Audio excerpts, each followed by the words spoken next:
Just for a little 1-2. What's going on? Yes.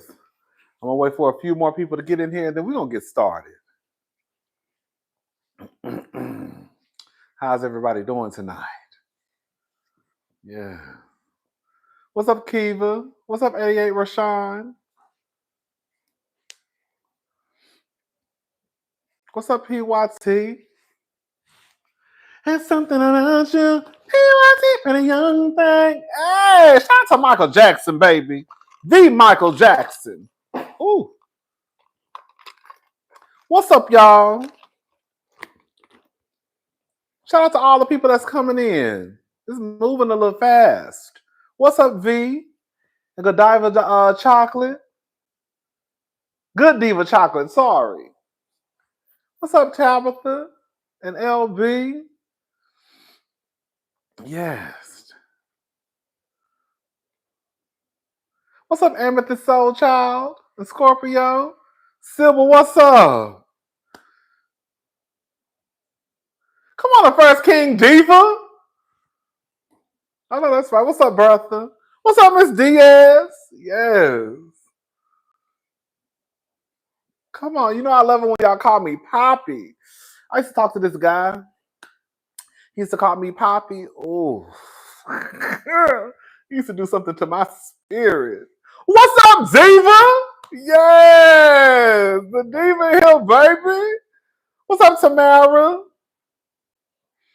Mm-hmm. Okay, he used to call me Poppy, and I used to be like, "Oh, baby, say it again."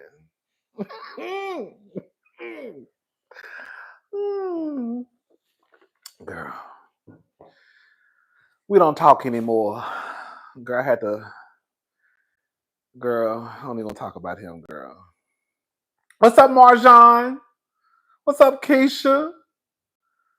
Dion3116. What's up, Southern Purchase? Come on in my room. Rodney is my doctor. He writes all my scriptures. Yes! Thank you, Southern Purchase. Come on in the room.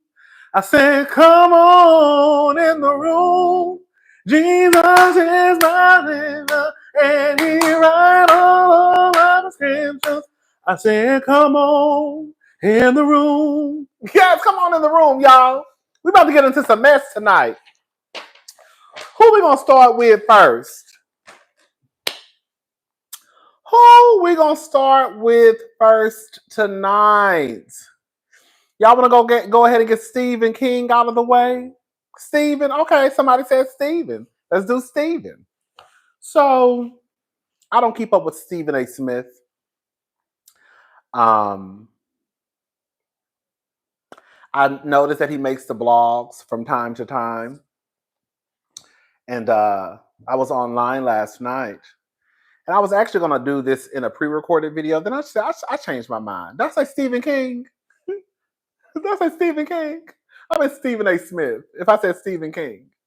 But I was going to do a pre-recorded video last night. And then I changed my mind. And I was like, I'll talk about this live. And so he did an interview with this white guy. His YouTube page is like, he has like close to like 3 million followers. I think he's pretty well known, clearly, with almost 3 million followers. Is the Rubin Report?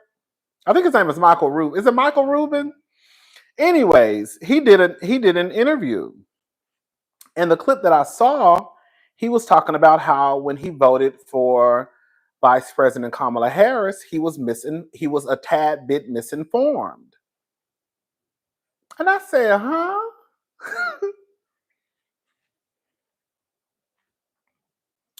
Stephen A. Smith says he was misinformed when he supported Kamala Harris over Donald Trump in the election. Yeah, Rubin Report. It's called the Rubin Report. Dave Rubin, that's his name. Dave Rubin. So let's just take a listen to what Stephen A. Smith had to say, baby. And my whole thing was, how is a man pushing almost 60 years old, and he's a journalist? How are you a almost 60-year-old man? He's 57 to be exact. That's what Google says. 57-year-old journalists say that he was a tad, I was a bit misinformed. I said, girl. He also went to talk about how Barack Obama upset him when he said that if you don't vote for Kamala Harris, you're a misogynist. Let's just take a listen, okay? And I'm going to tell y'all my thoughts after this. Where is it at? I have the clip right here. I have the clip. Oh, here we go. Here we go. Much anymore. The name calling isn't quite as much anymore, and yet I can sense he has dialed it back. He has dialed it back to his credit. The way you described yourself before, fiscal conservative, you care about the border and foreign policy and one or two other things. Those are and socially liberal. Right. Those are all Trump things. Mm-hmm. So, like, what was was there just something else that was just a roadblock? Let's call it what it is. There's a lot of people that won't admit this. I'm going to admit it. I was a bit misinformed.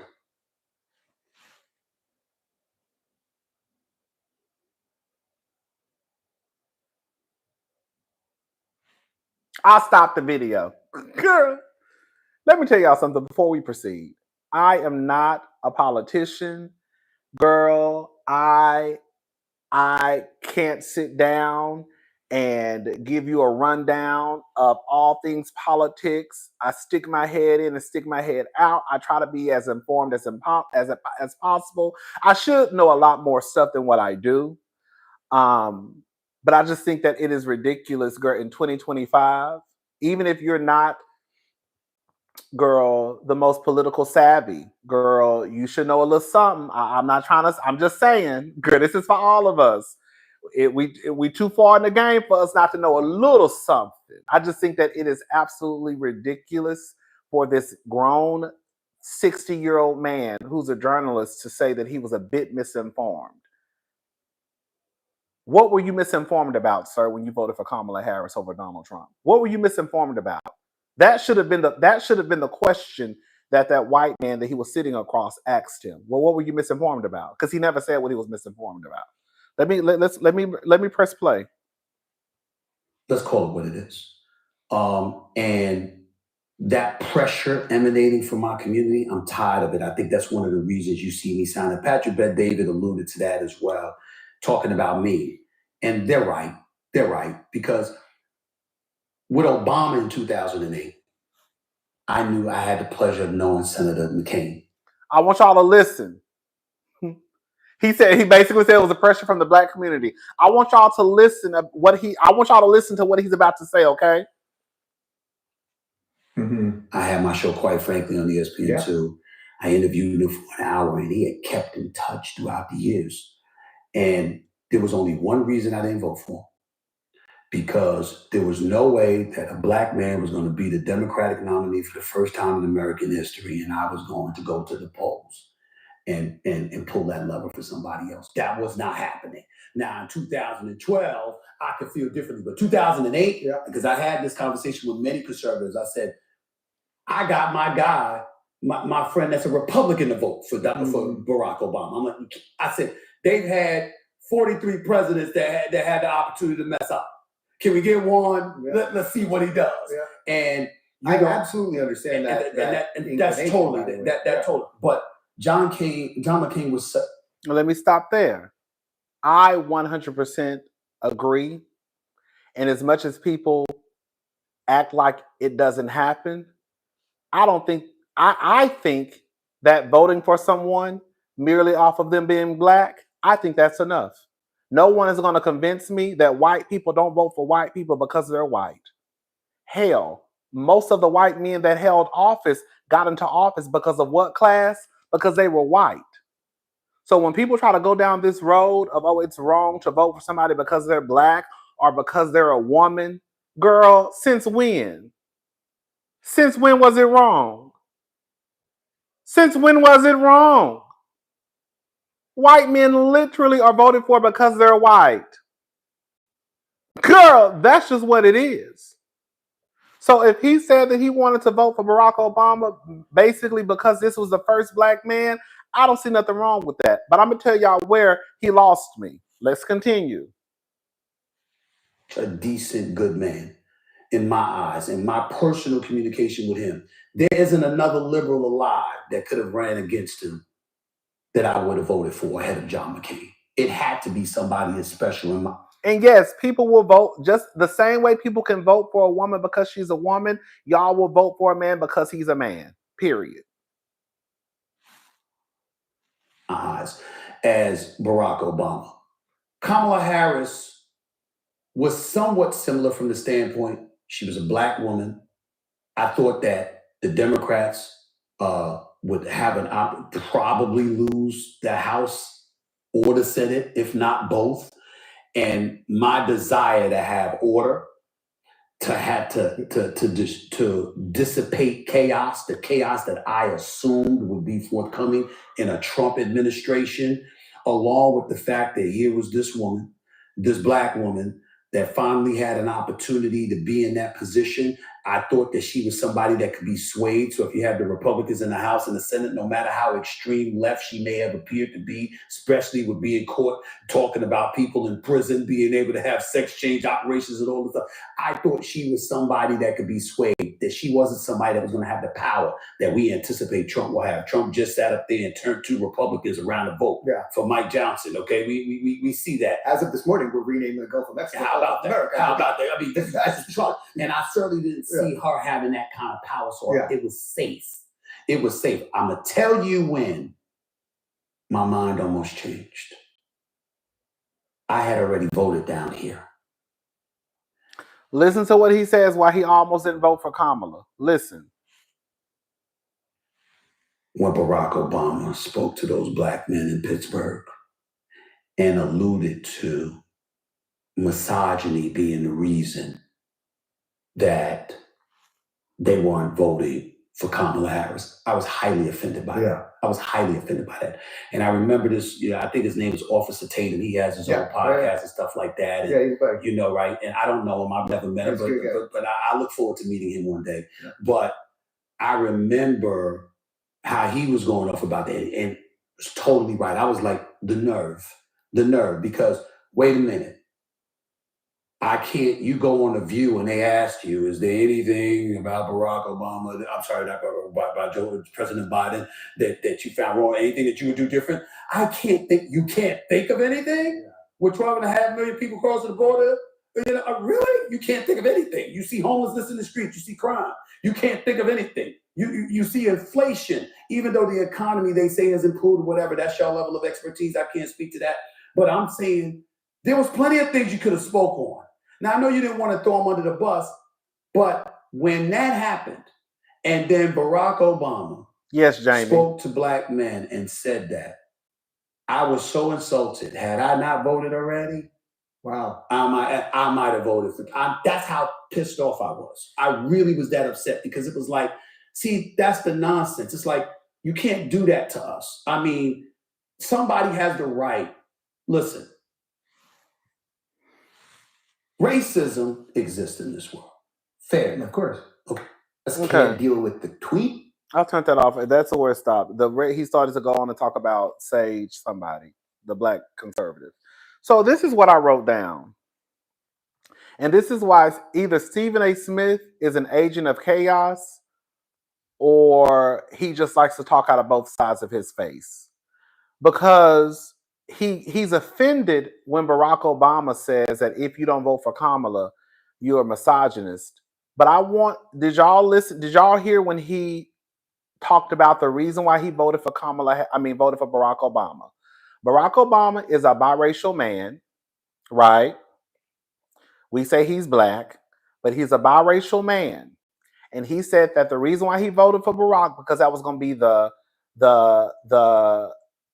him being a black man was enough for him, because this would have been the first black man that basically would have made it to the highest highest office in the land, right? That's what he said.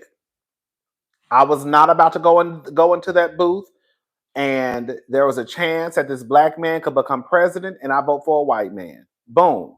Okay, cool. Then he brings up Kamala. He talks about how it was similar. Kamala is a biracial, was an Asian black woman, whatever she is. Okay.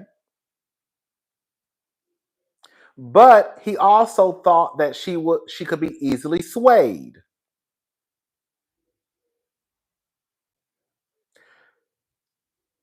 And he also said that when Barack Obama came out and said that if you didn't vote for Kamala, you are a misogynist, that was almost a turning point if he hadn't already voted to vote for Donald Trump.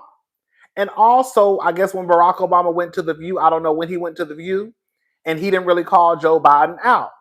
How are you holding Kamala Harris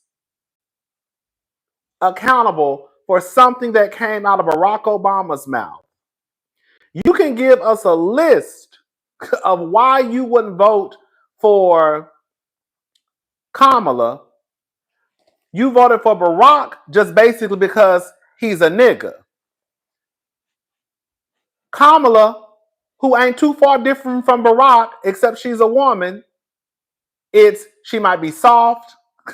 I'm sorry, she might be swayed, right? I'm pissed off. I wouldn't have voted for her because of what Barack Obama said.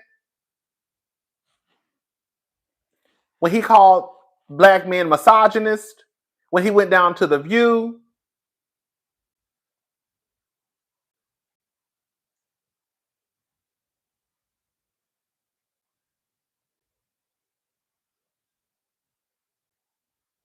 Did he say Barack Obama went down to The View? I thought I heard Barack Obama. But even if he said Kamala, that's even adding to the reasons of why you wouldn't have voted for her. It couldn't have just been, why wasn't it the same way you felt about Barack? I wasn't going to let this first black woman, he said Kamala, okay. I wasn't going to let this first black woman get into, have a chance to be in office and me go in there and vote for a white man. Why did it change up when it was Kamala? For Barack, all you needed to know was it was a black man and this was going to be the first black man in office. And I was not about to go into that booth and vote for a white man over this black man. That could have been the same reason that you had for Kamala. This was going to be the first black woman.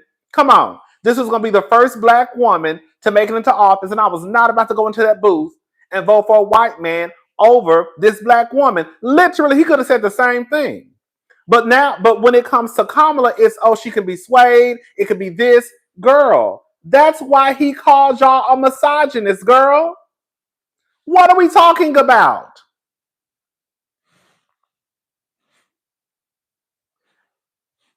You are a misogynist.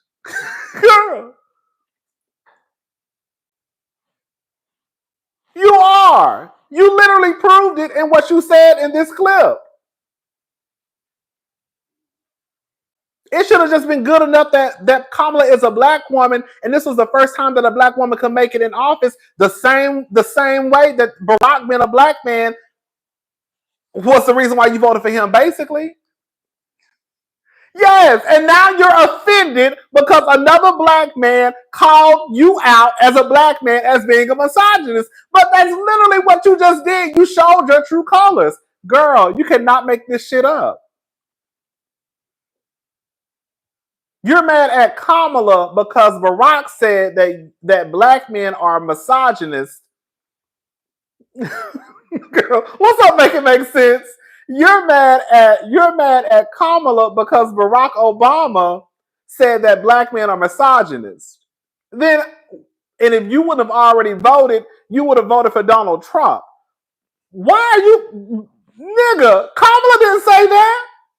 Barack Obama said that. Like, why are we playing this game? Why are we playing this game? Why?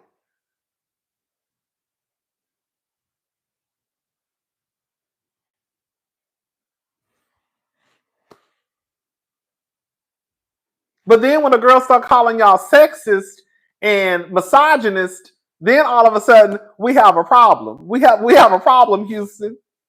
But girl, we have to just call it for what it is. Anyways, that's all I had to say about Stephen A. Smith. Stephen A. Smith, you're full of shit. You're literally talking out of both sides of your face. And the reason why you were upset is because this black man, and you can't call him dumb. That's the thing. You can't never call Barack Obama dumb. You're upset because this black man who is intelligent clocked y'all tea and said it with his chest. And because you were pissed off at him, if you hadn't already cast your vote, you were going to take it out on Kamala Harris. You had a list of things to say of why you wouldn't have voted for Kamala Harris. But Barack Obama being a black man was just enough for you.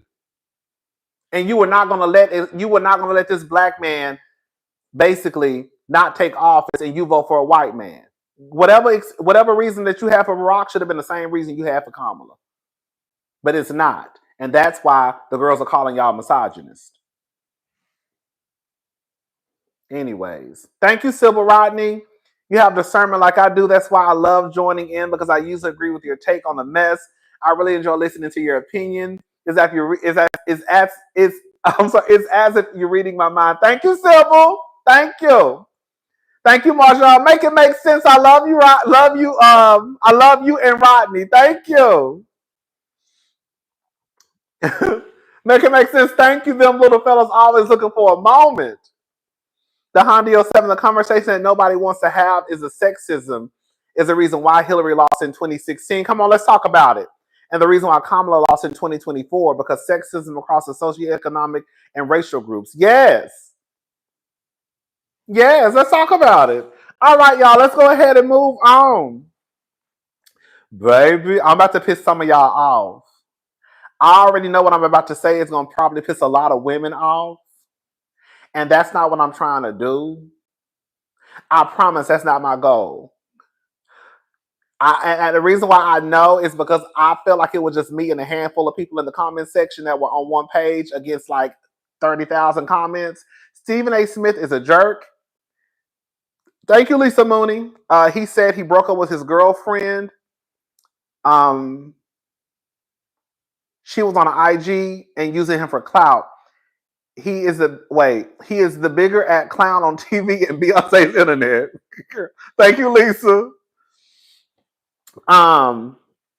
So Bambi, girl, and little Scrappy, girl. This is a clip that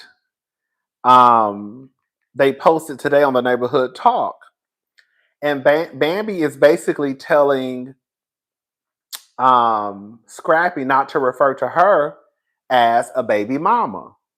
Michelle said, I ain't going to the damn funeral, get somebody else to do it. She couldn't stop it, make it make sense, girl. But Michelle said she ain't going to the funeral and she ain't going to the inauguration.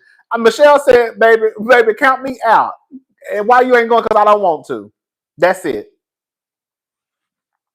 So Bambi felt some type of way about Scrappy, who is her ex-husband, referring to her as a baby mama. Just take a listen, y'all. And when we were in the studio, you said that you and Scrappy was kicking it. Okay, now that's the word. That's the word. Texting, flirting, like that's kicking it, talking. We're not dating. But I told you, I said, I don't like getting involved with drones with my baby mama. Like, I'm talking about you. Don't refer to me as your baby mama. What? Don't do that. What you mean? Don't refer to me as no, but she had my kids. No, right. I'm saying she had my kids. I'm not going to be in the middle of her and nobody. Like, when Scrappy is in my presence, he will absolutely respect me, and you will never refer to me as your baby mama because you married me and I gave you 3 children. That is never gonna give baby mama. Okay.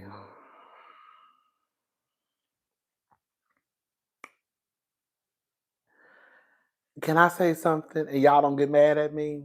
Can I say something y'all don't get mad at me, please? Can I say something y'all don't get mad at me? I saw a lot of women in the comments section basically team Bambi on this one, and I wasn't, and I'll tell you why. In this scenario, I'm Bambi, it don't even matter.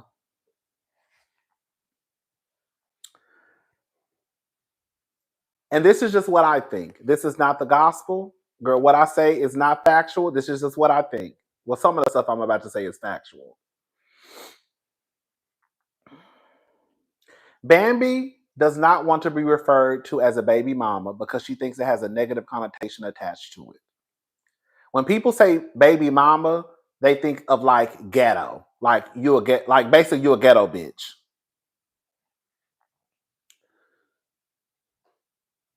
Bambi always wanted to feel like she one-upped Erica Dixon. Is that her last name? Bambi's other baby mama. Bambi feels like you won't disrespect me by bringing me down here because I married you and I'm your ex-wife. But the gag is, you shouldn't even want anybody to know that you're Mama D's son, ex-wife. Because the fact is, he dog walked your ass, Bambi. And you were his wife. And he still treated you probably worse than a baby mama. Baby, that man had you packing up your shit, moving in the middle of the night like a thief because he was not paying the bills.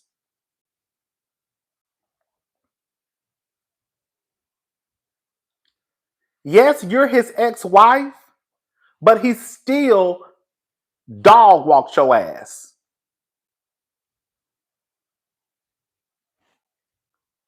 Erica is his ex-girlfriend, ex-fiance. I think they lived together, had a child together. Like in real life, Scrappy done moved on and had a whole nother baby with a whole nother girl. You the third. You got your 3. Scrappy had 1 before you, 3 with you, then went on, stuck his dick in somebody else's vagina, and had another baby. In Bambi's situation, girl, there's no value in saying that you're his ex-wife. What is Bambi getting out of letting people know that she's the ex-wife of Scrappy? Like, I can see if you said I was an ex-wife to Barack Obama. I can see if you wanted to let people know I'm the ex-wife to girl Russell Wilson. Girl, you want to be referred to as an ex-wife because you think that being called a baby mama is ghetto boots. But the fact of the matter is your marriage was ghetto boots. The way he dogged you out was ghetto boots. Okay?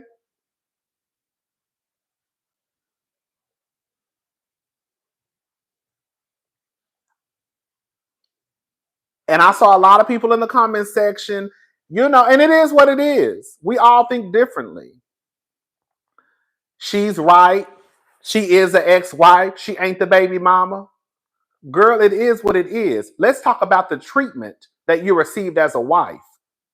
Can we talk about that? Can we talk about the treatment that you received as a wife? And let's talk about why you're the ex-wife now. Let's talk about the treatment that you received being the wife. And also let's talk about why are you the ex-wife and still not his wife? Y'all be worried about the title when we trying to talk about, girl, how the niggas be treating y'all. Girl, like, what are we talking about? Girl, like, what are we talking about? Bambi in real life ain't no better than Erica Dixon. Girl, your life is probably worse, girl, than Erica's. Because you stuck with that nigga 3 times over. See, Erica, if she really wanted to be done with she really wanted to be done with Scrappy, she could really be done with Scrappy if she wanted to be done with Scrappy. Because Imani, she's grown. But you stuck with that nigga 3 times over. Because when the first child graduates from high school, you still got another one. When that one graduates from high school, you still got another one. Girl.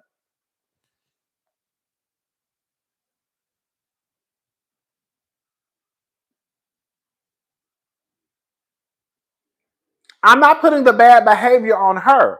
But the fact of the matter is, even if you take away the bad behavior, we're not going to sit here and act like Bambi ain't been walking around here thinking she better than the next person just because she was the wife. The fact of the matter is, even with Bambi being the wife, she still got dog walked. That's just the fact. That's not on her.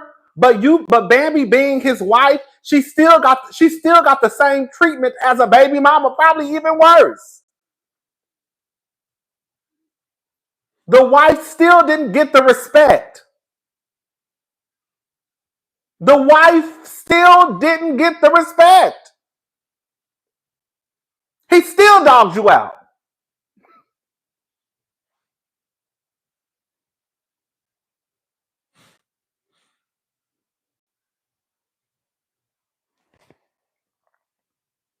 Girl, the ring, and the words of Kim Zolciak, the ring didn't mean a thing. His name is Scrappy, and he was raised by a female pimp. What did she expect his vernacular to be? Bambi is running amok in the palace. Where is Mama D? Hey, okay. That's all I'm saying. I don't want to. Let me be very clear. I'm not putting his bad behavior on Bambi because that nigga don't have no integrity. Don't have nothing to do with you. His lack of integrity and him not honoring his vows and what in his commitment, that doesn't fall on you. But I have seen Bambi more than a few times try and act like because she was an ex-wife, she's better than Erica. She just did it last season or the season before last. Do y'all remember when Erica and Bambi almost got into that fight? And Bambi tried to throw in Erica's face, I'm his ex-wife. Do y'all not remember that? Do y'all not remember that? Do y'all not remember when Erica and Bambi had that sit down and Bambi tried to throw in Erica's face that she's the ex-wife? And my whole thing is, girl, you still getting dog walked. I'm not saying this is for every scenario. I'm specifically talking about Bambi and Scrappy.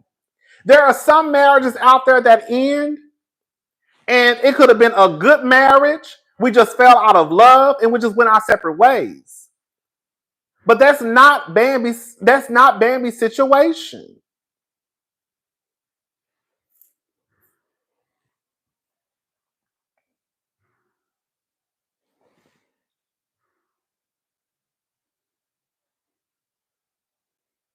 Who the fuck cares if she thought she was better than Erica? What does that have to do with her respect? The fact of the matter is he didn't respect you as his wife. So why in the fuck would you think he will respect you as his ex-wife? He didn't respect you as his wife. So why would you expect respect as his ex-wife? He did not respect you as his wife. You're not going to get respect as an ex-wife.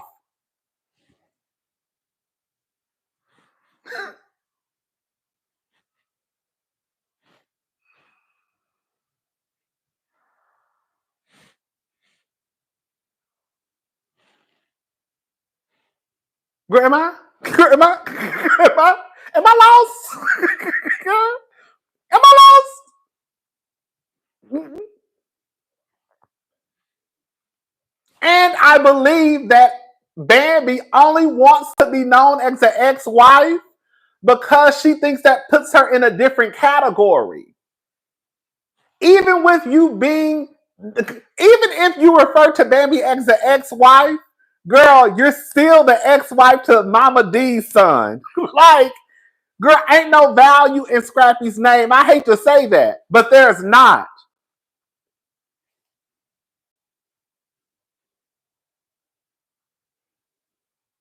Yes, you laid on your back and gave Scrappy 3 kids, and he still mistreated you. And I'm not even trying to be funny or read Bambi.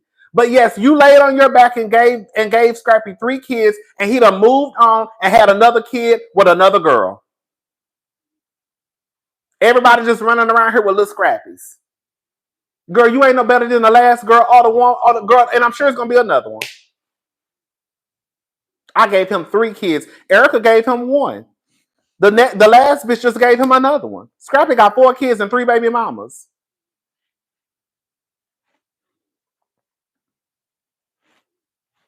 Scrappy has 4 kids. 4 kids and 3 baby mamas. 5 kids. I'm sorry. 5 kids. Scrappy has 5 kids and 3 baby mamas. You're like, girl, you.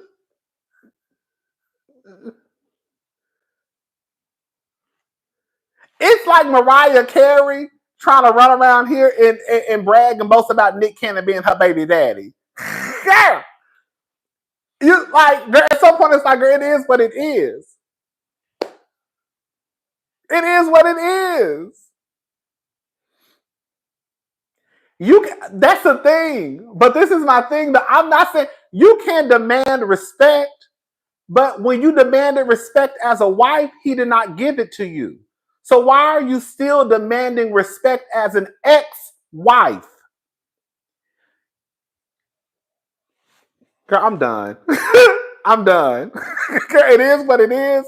Bambi can demand respect all day long. He disrespected you as his wife. He gonna disrespect you as his ex-wife, and that's just what it. And that's just what it is. That's just what it is. Remember, Bambi got kicked off Basketball Wives, came to Love and Hip Hop, and shot a scene in the hot tub with Benzino Kirk and his mistress. She needed a job. Thank you. Make it make sense. Hey. And now this is the last one for tonight. After this, I'm done. Let me just say something about Martel. Not all the Scrappies. I'm just saying, thank you, Sybil. Let me tell you something about what's her face? Love and Marriage Huntsville. Baby, the way, if y'all have not watched Love and Marriage Huntsville, when I tell y'all the way that Martel was disrespecting Tisha last night or Saturday, whatever the show came on, the way he was disrespecting Tisha,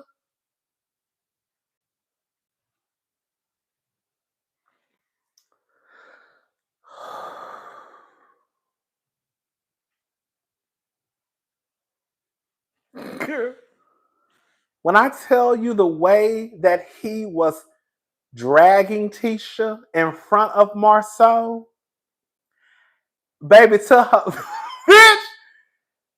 bitch. And the thing is, he dragged Tisha in front of her husband. The reason why I was on Marceau's ass and I was on Letitia's ass is because of this. Tisha did not want to talk to Martel. Cool, I get it. I'm not mad at it, okay? I'm not mad at it. Tisha don't want to talk to Martel. I wouldn't either. Tisha tried to get up when Martel came and sat down. She said, I'm leaving. I don't want to be a part of this conversation. I agreed. Cool. If she don't want to be there, then she ain't got to be there. Marceau told her to sit down and be still. Did he not tell Tisha she ain't going nowhere? Tisha tried to get up and leave. And what did Marceau do? No. And what did she do? She sat there.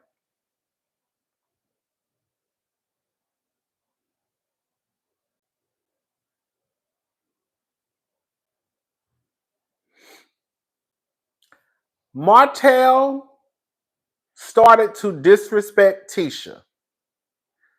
Tisha tried to speak up at one point in the conversation, and Marceau told her to be quiet. Now, this is when I start to have an issue. Because if you don't want Tisha to leave, but you want Tisha to sit there, and then when Tisha feels that she wants to say something, you cut her off from speaking, then why the fuck is she sitting there?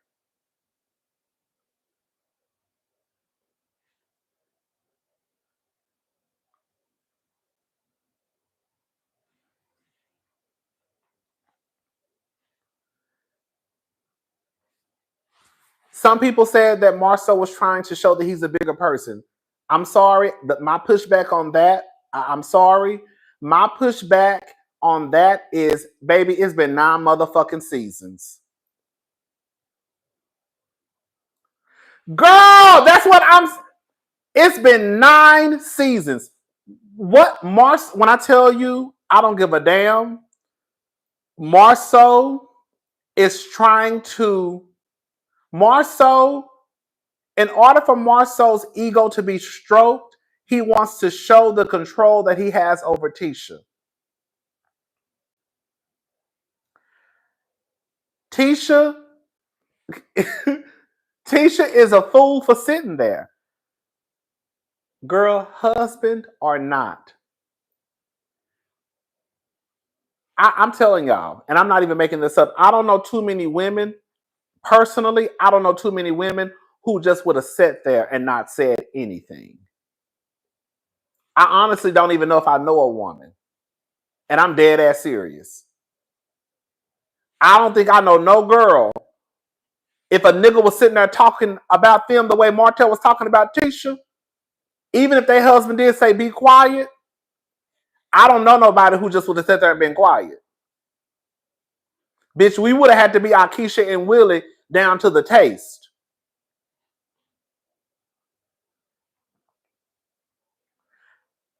I'm not going to sit there for too long and let somebody continue to disrespect me.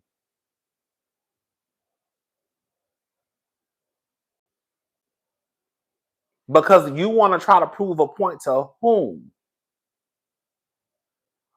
Who is Marceau trying to prove a point to? Girl, I want y'all to listen to this shit. I think I had to say. Girl, who is Marceau trying to prove a point to? Like, you're not proving a point to anybody by trying to show that you and Tisha are the bigger person. Girl, we 9 seasons into this motherfucking show. Who you trying to prove a point to?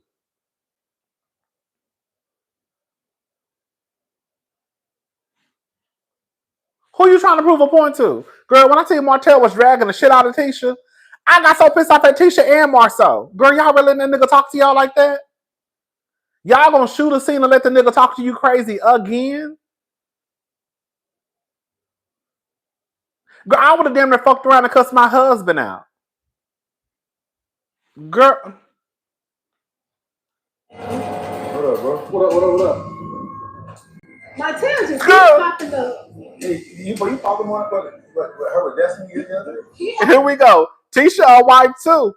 Girl, Bambi a wife. Bambi was a wife too. Look at how. Girl, let me shut up. Girl, Melody was a wife too. Hello? Absolutely popped up. Here Martel go again, trying to talk to us again. But you know what? My husband is here. My protector is here. So I'm going to let him handle this.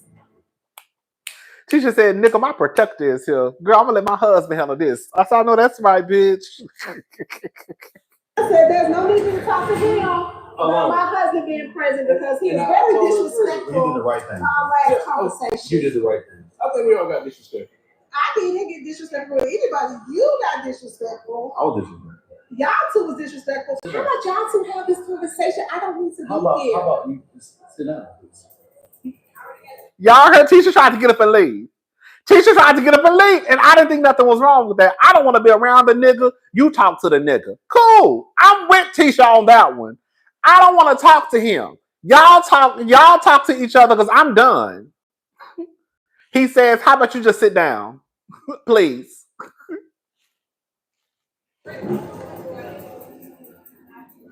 That's the typical Marceau, the narcissist. Yeah. The controller. For me, I feel like Tisha, she doesn't have a say-so in their relationship. You know, you shouldn't force her to sit here. You shouldn't force her to be in a conversation amongst men if she don't want to be. When you and Destiny was together, you know, it wasn't more of me coming to apologize. And really, I thought Marceau was going to be there too, though. Because I do want to have that conversation in terms of, like, what got us to that point. Like Marcel, I asked you that day, like, what is it? Like, what's the problem with it? But then you reverted back to something that took place years ago about the 20 women, something that I already apologized for and all that kind of stuff. So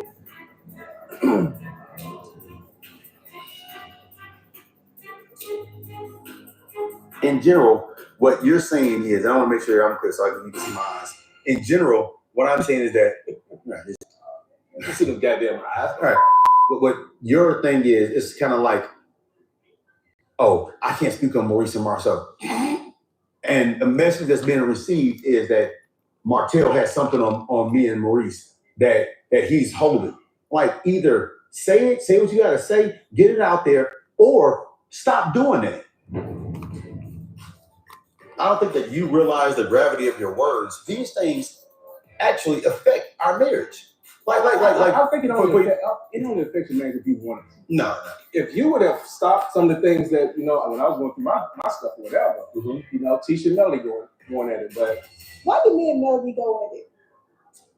I don't know. Because you was feeding her stuff on my husband. Like what? Whatever it was. No, I'm saying like what? I don't understand. Okay. I'm so sure. A lot of times, Tisha hears things about Marcel. Bitch, you're not gonna let me tell you something, bitch. I'm on preheat. Do you hear me? I don't give a damn. That's why I ain't got no husband. That's exactly why I got no husband. Because bitch, let me tell you something, bitch. I'm on preheat. Bitch, I'm about to start cooking. Bitch, let me cook. I'm about to roast his ass. And you want me to sit here and not like I really like I'm the reason why I'm so confused because I don't know the reason why Marcel wanted Tisha to stay there if he was not going to allow her to talk. What was the point? To just sit there and just, I guess, be a trophy? And like y'all saying in the comment section, if we're gonna be honest, Wanda was more her protector than her husband. She probably already know. She just don't want you to know. Because then the more people know, the more she might have to do something about it. Almost like Melody had to do, That's why I try to keep whatever Marcel and I done in the past with women and places we've gone, things we've done. But keep my husband out of him after me, though, of course. I try to keep it back there somewhere. And he, like a fool, wants to keep pushing my buttons. And I think that he wants it out there. You feel like he a wants fool, Tisha to go through things and to make a decision. I think he don't want to be married. I feel that you should, I've said it before, tread lightly. You know that Martel, it just makes me feel that you don't care about your marriage. No, Martel, we don't care about your words. So feel free. For what? Because you think that you have something that can damage my marriage. Oh, no, I don't care if it damages your marriage or not. If it ain't about trying, I beg you. I beg you time and time again to hush. I'm not going to hush. I'm not going to tread lightly. You just let me know. Right. You let everybody know how slow your wife is, There bro. we go. You letting everybody know how slow she is, and you should be embarrassed. You should be embarrassed. You should be embarrassed. Oh, a trophy more like a snow globe or a paperweight. Thank you, make it make sense. Even I was dead wrong. No ninja would dare disrespect me in front of my husband.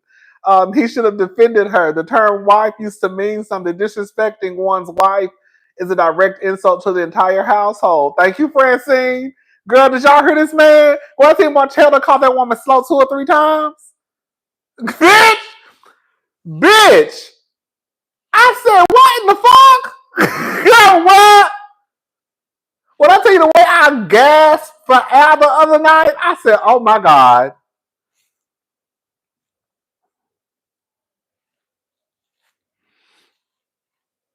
Lightly. You just let me know. Right. You let everybody know how slow your wife is, bro. There we go. You letting everybody know how slow she is, and you should be embarrassed.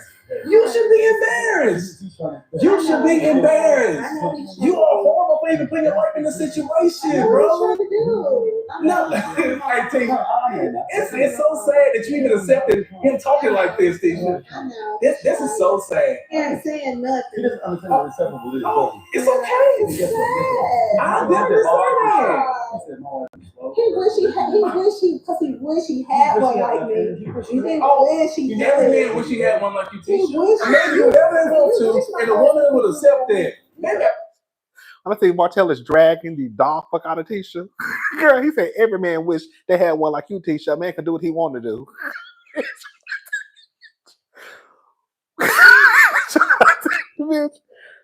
bitch. Bitch.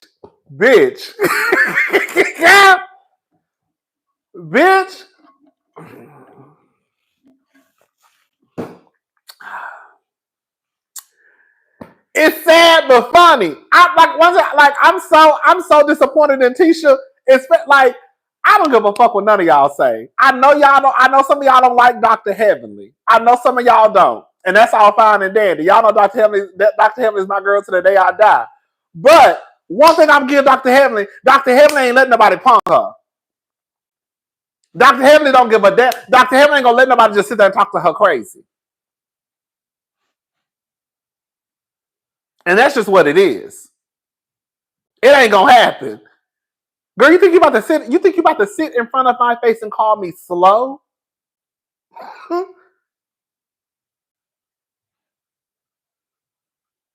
What's it? Martel was dragging the dog fuck out of Tisha?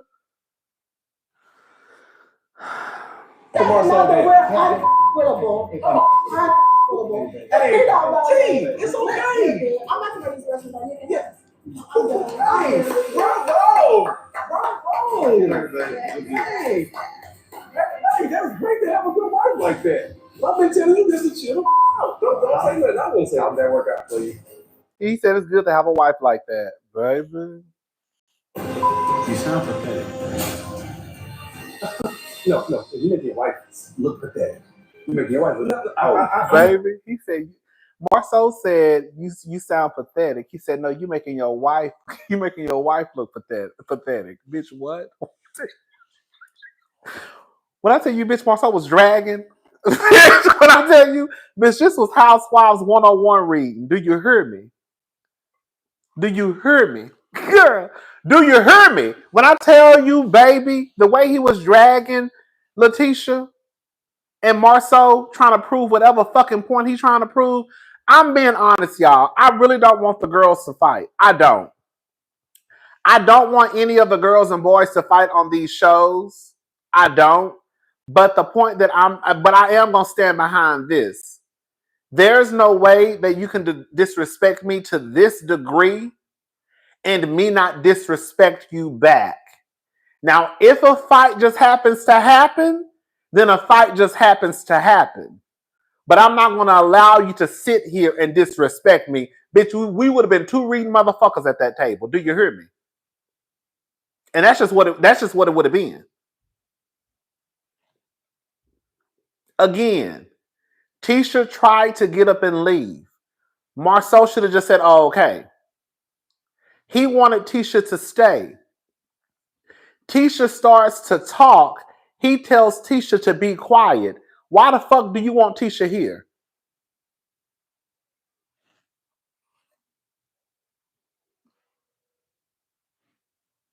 And then some people were saying, and again, this is everybody has their own opinion. Some people were saying that the reason why Marceau wanted Tisha there was to basically, I guess, show that they're the bigger person. Baby, it's been 9 seasons in, girl.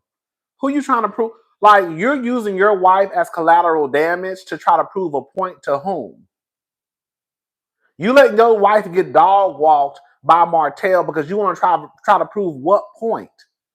What point are you trying to prove? And to who are you trying to prove the point to? Because Tisha, your wife, is the one that's getting dragged. And she's screaming all up through the episode that you're her protector. Marceau don't have to fight Martel. But if Marceau really wanted to protect Tisha, when Tisha said, I'm going to get up and go, he just would have said, oh, okay. But no, you allowed your wife to sit there and get dragged by Martel. And then she, as a grown-ass woman, with all the education that Tisha has, to the point where Tisha came into Scope and turned the company around. She still sat there like someone who ain't got no fucking sense and allowed somebody to disrespect her. She allowed it to. She allowed it to. Girl, like, what are we doing? Like, when I tell the way my mouth dropped open, I said, bitch, Martel, baby.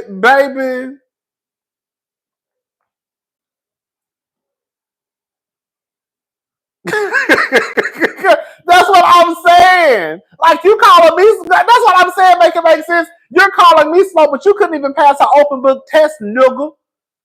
Who the fuck? Like, when I tell you Tisha should have been on Marceau's ass, slow, nigga, you couldn't even pass a test. And if it wasn't for your wife, child, you wouldn't even be able to take care of your family. You calling me slow? Girl, no, who's slow is coleslaw. She's slow. Now you see how she now carry now Ariana caught a bullet. And if she was still pissed off at Melody, I would have said, girl, I guess I'm doing the same thing your ex-wife used to do. Turn her head and look the other way. Girl. I ain't like that, y'all. I ain't like that. I did. Once I looked at Marcel completely different, I did. I ain't even mad at Martel.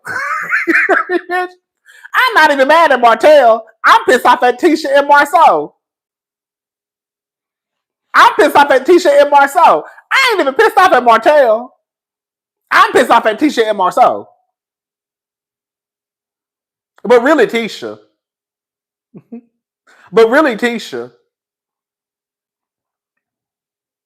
Let me tell you, and I'm done with it after I say this.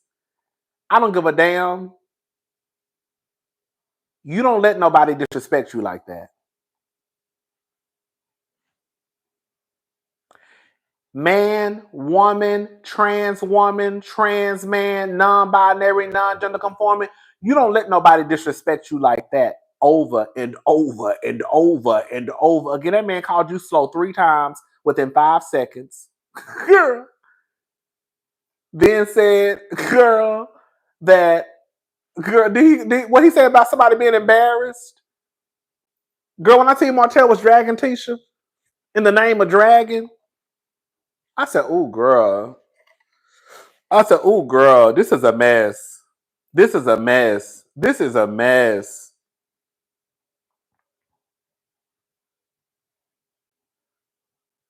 But the gag is, Marcel, you done already, like, the thing, this is the thing, and y'all know I've been very vocal about this. Marcel, you fucked up. This is where Marcel fucked up. Marcel, you fucked up when season 1, Marcel told everybody that you supposedly had 20 girlfriends or you had slept with 20 women. Whatever he said, he was basically saying that you cheated on your wife. And after all of that, you still referred to Martel as a good guy, and that was your friend. And now, 8 seasons later, you're basically trying to say the things that he said affected your marriage. Well, I can't tell. Because he said this shit season 1. Nigga, we in season 9. And that's why I always felt like Martel was telling the truth about them. Let me tell y'all something, baby. Did y'all hear when Chris told on Martel and Maurice? Baby, Chris, he's sneaky too. Y'all better watch Chris. Chris, you're sneaky. Your story done changed about 3 or 4 different times. You started out saying you knew Latricia, I think by her first name. Didn't Chris say that? Chris said that he knew Latricia, I think by her first name. Then he turned around and said that he knew her by her last name. And then he turned around and said that that they was related. And then it was after Martel. Girl, did y'all hear when Chris said that I don't do the NDA shit? That sound more like some Maurice and Marceau. Did y'all catch that, T?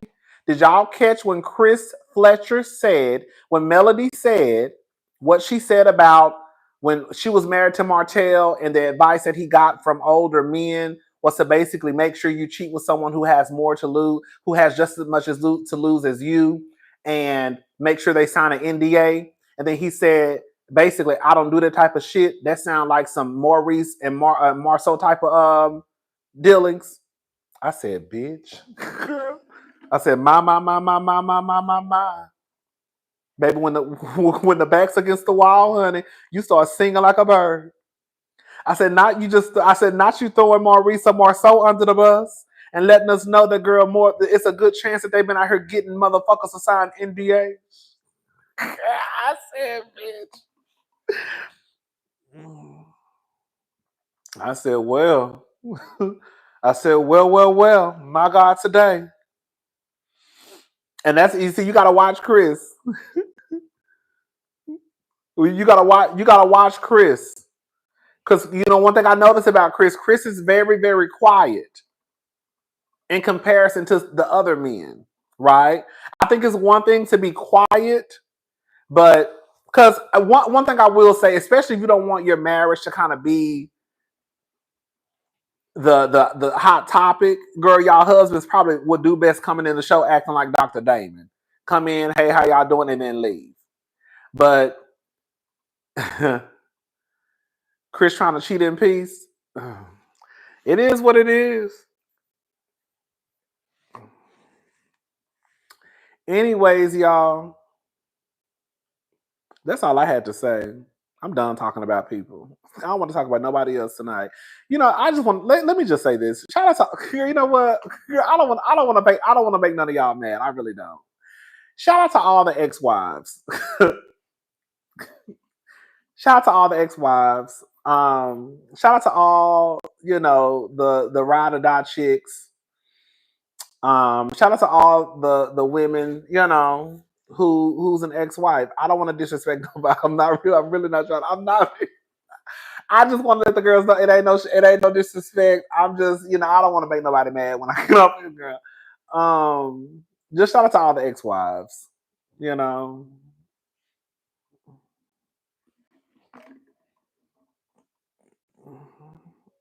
Shout out to all the ex-wives. Shout out to Bambi. When we refer to Bambi as an ex-wife. Even though her man didn't respect her as a wife, we still gonna respect her as. Even though Scrappy didn't respect her as a wife, he better show respect her as an ex-wife. I mean, I guess. You know what I'm saying? He didn't respect her as a wife, but he better respect her as the ex-wife. That's like asking Martel to respect Melody. Hello? Martel was down to the goddamn Love and Marriage Huntsville taping, calling Melody a hoe on TV. Girl, Martel called Melody a hoe on TV. Y'all really expect Martel to then turn around and respect Melody after he disrespected her on TV? Girl. I tell Martel crazy as hell. Martel do get. Let me say this though. Martel do give me tick tick tick tick boom. now, multiple things can exist at the same time. I think Martel was reading a dog fuck out of Letitia, but Martel do give me tick tick tick tick boom. He do. Martel give me tick tick tick tick boom. He do.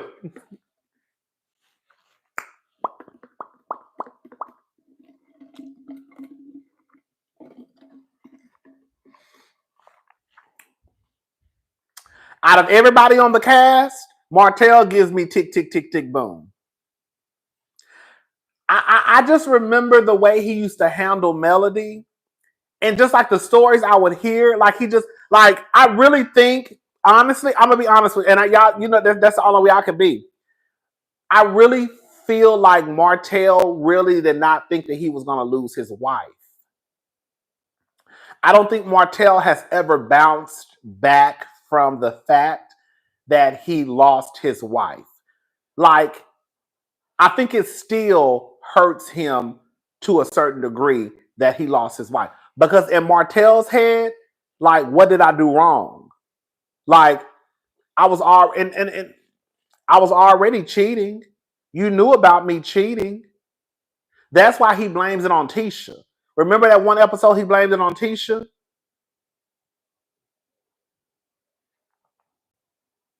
Remember when he blamed it on Tisha? He blamed it on Tisha because in his head, this is Martel.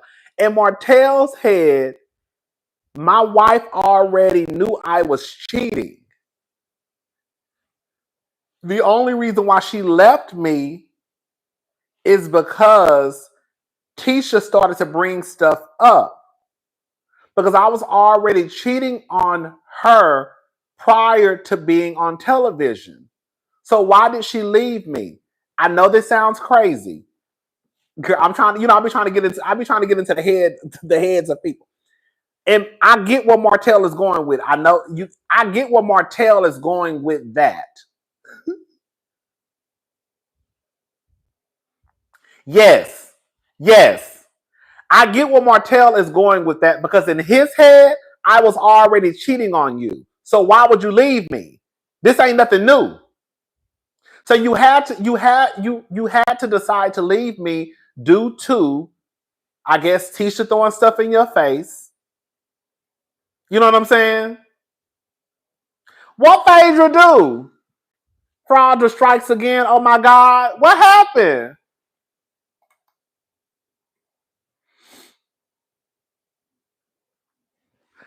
Oh, girl. Girl, her check didn't go through? Shut up. Girl, y'all know. Girl, let me tell you. I knew that. I told, girl, let me say something. I think for some of the girls, and I literally just said this in my review. If y'all watch my Married to Medicine review, you'll hear. Toya didn't pay. I knew Toya wasn't going to pay.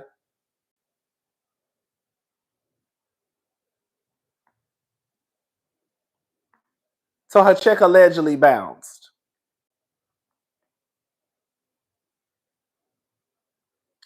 I knew it. I know she could probably write it off, but I just knew that Phaedra was not, girl, a $50,000 check.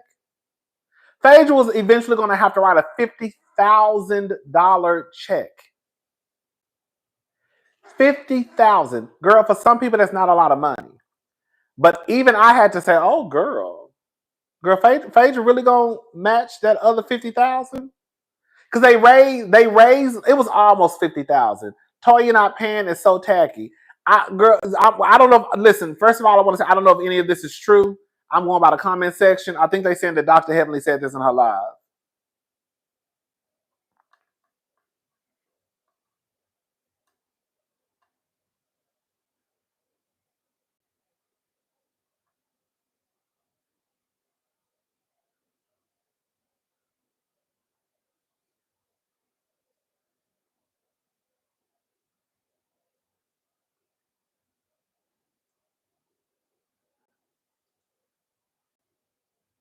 What did y'all, so Heavenly said this?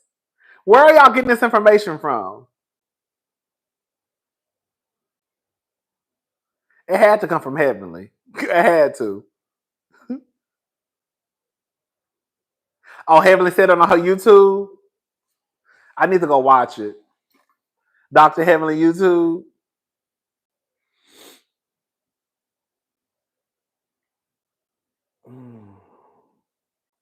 It had to be Heavenly, girl.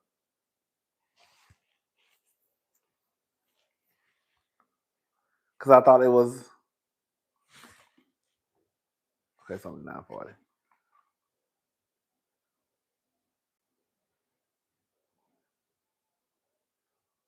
If Heavenly said it, I believe it. I do. If Heavenly said it, I believe it.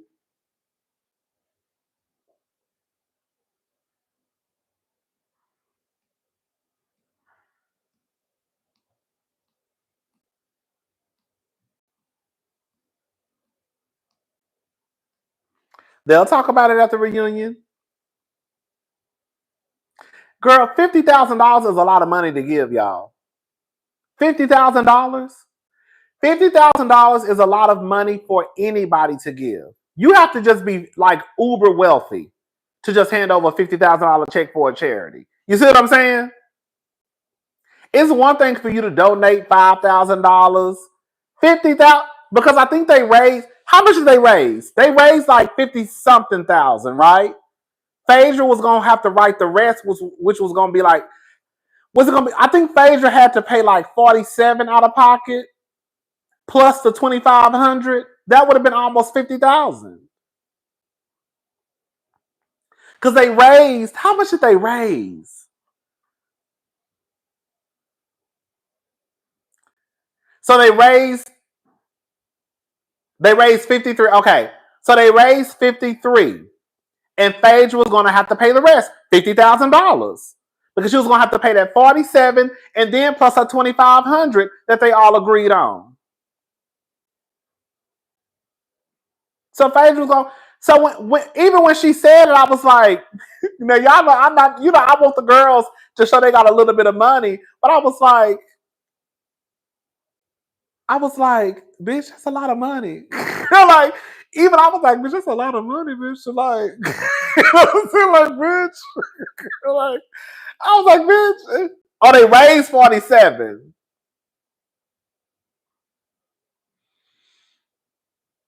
So they raised 47. So Phaedra was going to be responsible for the 53 plus her 25. And that's why Dr. Heavenly said, Phaedra, that's a lot of money. And even when Dr. Heavenly said that, I said, girl, that really is. Now, girl, don't get it twisted. I think the girls are doing okay on Married to Medicine, but I don't think they got like no Lisa Vanderpump money. I don't think they ain't got no big cat money. You know what I'm saying? They doing good. And I guess they can write it off on their taxes. But girl, Phaedra, you doing that good to write a check, just to hand over a check for $50-something thousand?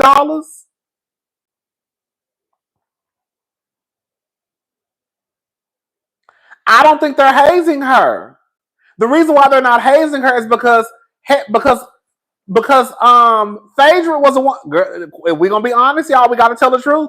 Phaedra was the one who said $100,000. In my head, I didn't think $100,000 was a lot to raise amongst a group of people. Dr. Jackie wanted to do 25,000. Phaedra said, no, we need to do 100,000. I was in agreement with Phaedra. I was like, girl, $100,000 really not a lot of money. You know what I'm saying? Because in my head, I'm thinking, girl, with the people who y'all run circles with, y'all should be able to raise $100,000. Girl, y'all are doctors. You know what I'm saying? Like, girl, y'all should be able to raise $100,000. But Jackie wanted to do 25. And after they kept bringing it up, the man who won the date with Phaedra won his money back. And then after they brought it up, Phaedra said basically, and I'm paraphrasing, she called them some bitch. She said, y'all bitches not gonna keep doubting me.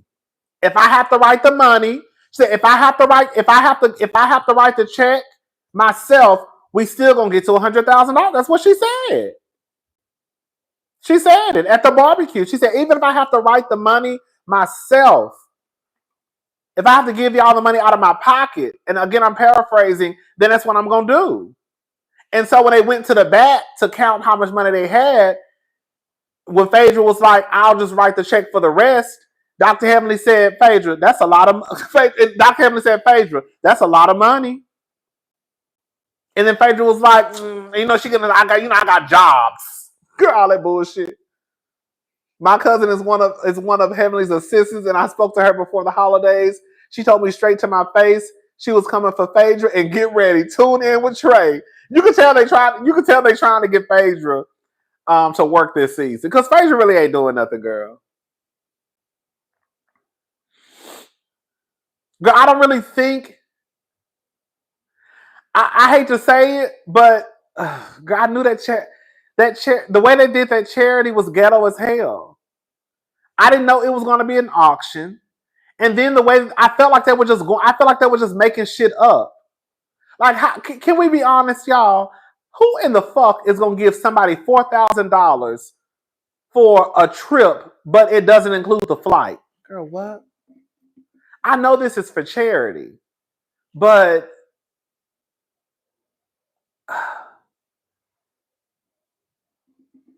Like, I just feel like they were winging. I feel like they were just making it up as they went. Like, Quad really thought somebody was going to donate $3,000 to go and cook with her.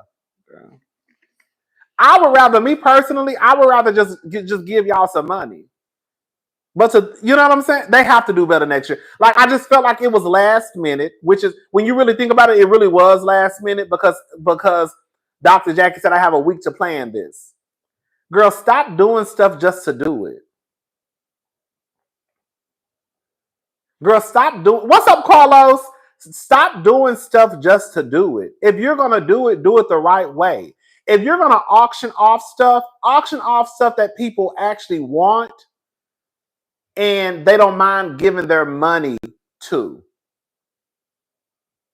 Like, girl, I'm gonna go ahead and say it. The fraud part of freaking fraud strikes again. She ain't give Todd his DVD money until he threatened to sue her. This is why she ran back to RHOA. The ladies put a lien on her spot on the show, baby. Thank you, Lisa. This is what I'm saying, right?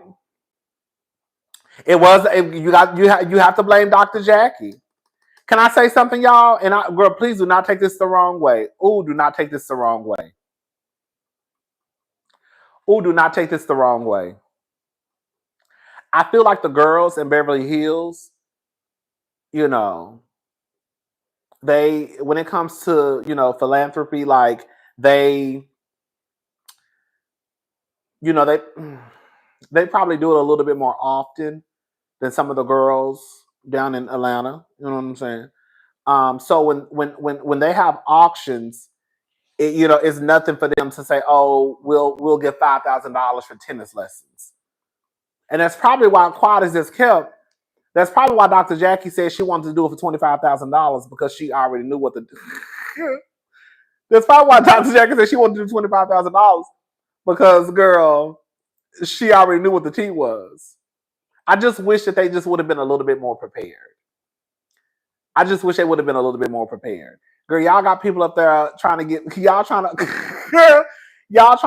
off a glass that y'all tried to auction off a glass that Quad made. Y'all tried to auction off cooking classes from Quad. Y'all tried to auction off something from Dr. Kieran. Dr. Kieran is so cute to me. On some real shit, Dr. Jackie probably should have stuck to her $25,000. And when you think about it, $25,000 is a generous amount to a to a charity. You know what I'm saying?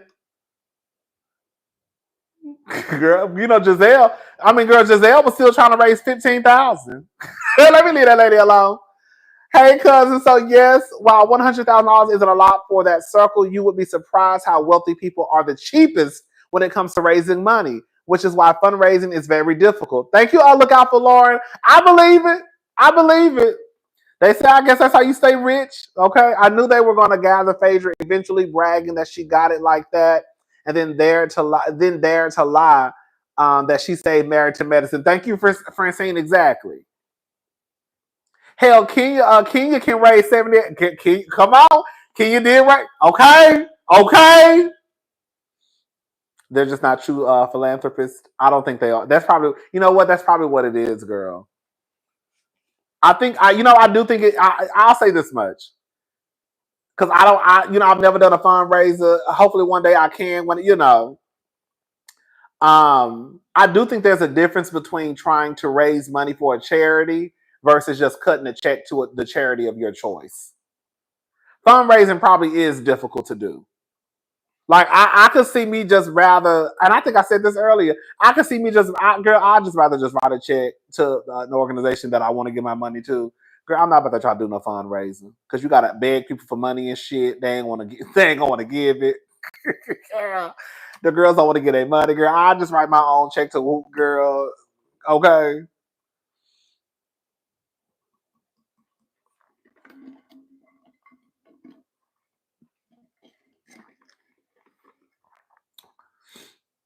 That's what it is. They need to step up the auction items. Those items were not, to me, the trip. I thought that trip would have been real cute if it was a flight included.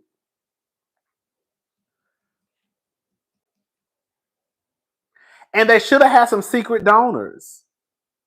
I think that would have been cute. I think I have to take into account one, everybody doesn't want to be on TV. Cool. Even if it is Married to Medicine. A lot of people don't want to be on TV. Because then the girls start counting your pockets. Oh, well, girl, if you can get $20,000, then girl, you can let me borrow a couple of dollars. You know, don't ever let the girls how much money you make. Okay. But I think they should have probably had some secret donations. Okay. Phaedra clocked Dr. Jackie's seat when she said the only reason why she was doing the gala is because everybody was dragging her by her scalp last year, the Honda 07. She sure did. Now, one thing I will say, and I said this in my review, girl, you know, Phaedra is not my girl. But when I tell you she didn't tell one lie about that, I said, okay.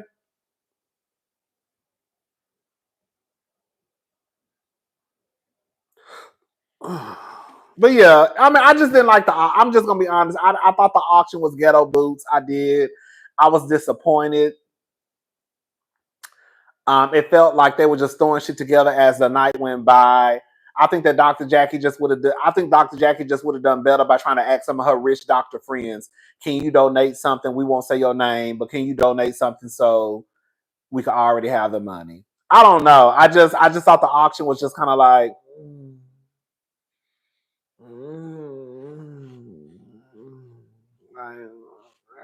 I guess, but you know, like I just didn't like the auction. I didn't.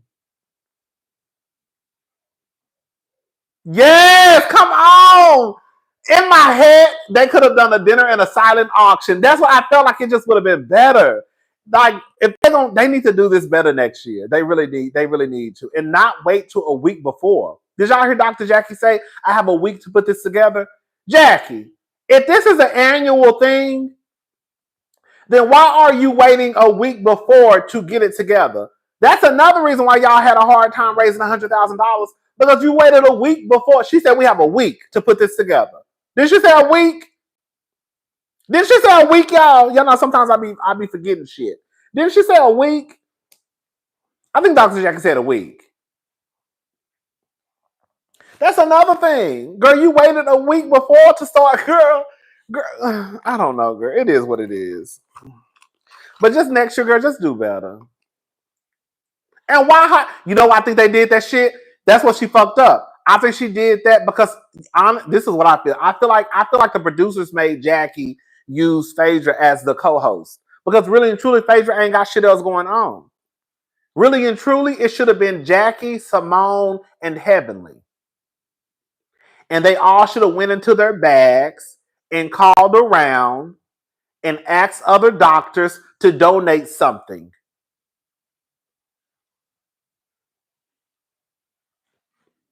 That's what they should have did. I refuse to believe that Dr. Jackie and Dr. Simone and Dr. Heavenly don't know enough people in the medical field to the point they could have raised at least $50,000 right off the bat.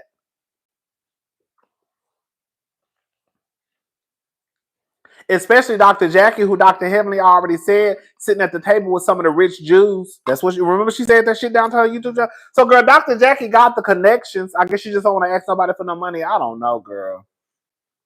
I don't know. It is what it is. I don't even care. What else, y'all? It's actually kind of early. I'm surprised. It's only 9:54. Girl, y'all saw the ratings for Potomac dropped. Girl, did y'all see that? Y'all catch that tea? Did y'all see the ratings for Real Housewives of Potomac? Girl, I said, ooh, girl, they might as well go. Girl, let me see. Girl, who is this? Paper? I know that's right.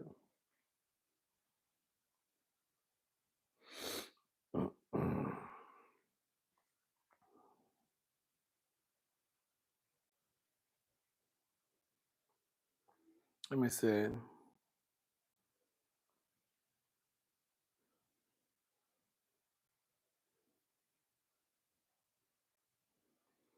Girl, Potomac girl. Series low. Girl.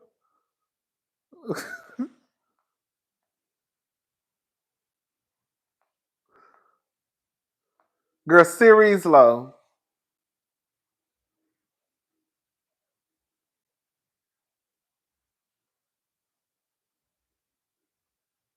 Girl, look at this. This is a goddamn mess.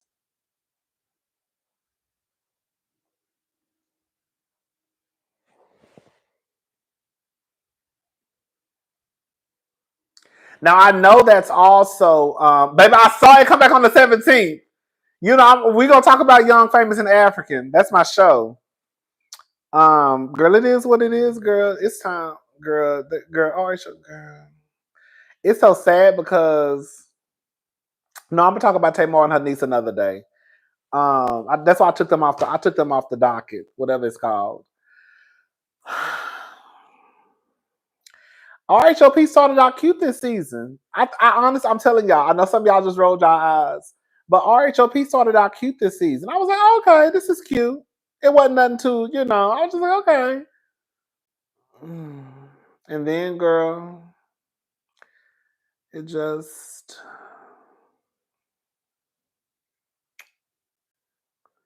girl, they not gonna, girl, I think this is the only way it's gonna happen. Girl. It's a sinking ship.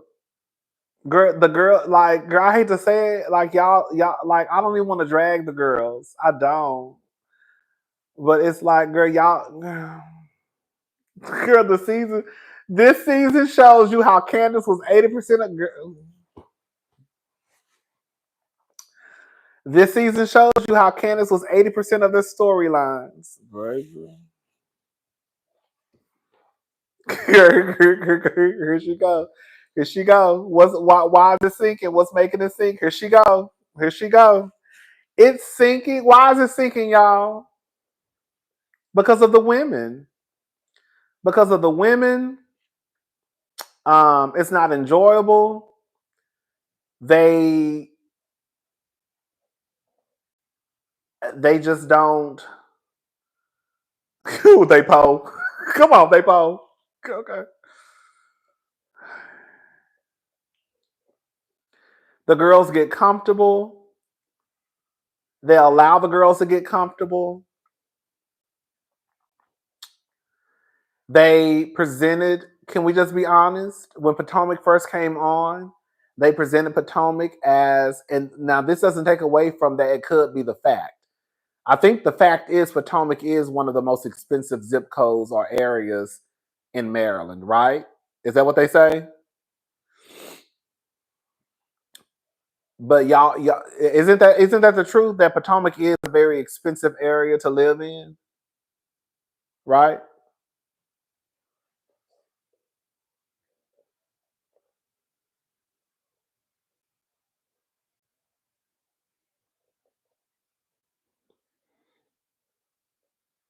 Okay, I was waiting for y'all because wasn't nobody answering. Okay, so this is how we started off all wrong. Okay, this is how we started off all wrong. Let's just talk, y'all. I ain't got shit else to do. Girl, I was gonna go to Target, but Target closed at midnight, and it's only 9:59, so I got a little time left. I got about 15 more minutes left. Then I can go to Target.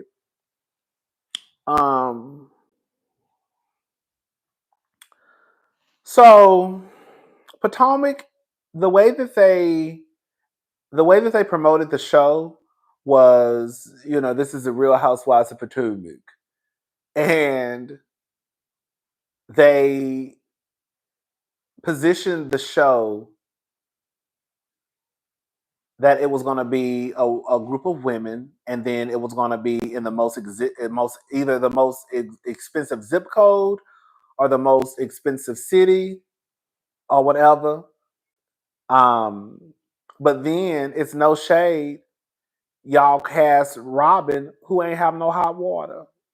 Girl, you know what I'm saying? There's no shade. Y'all cast Robin, who ain't got no hot water.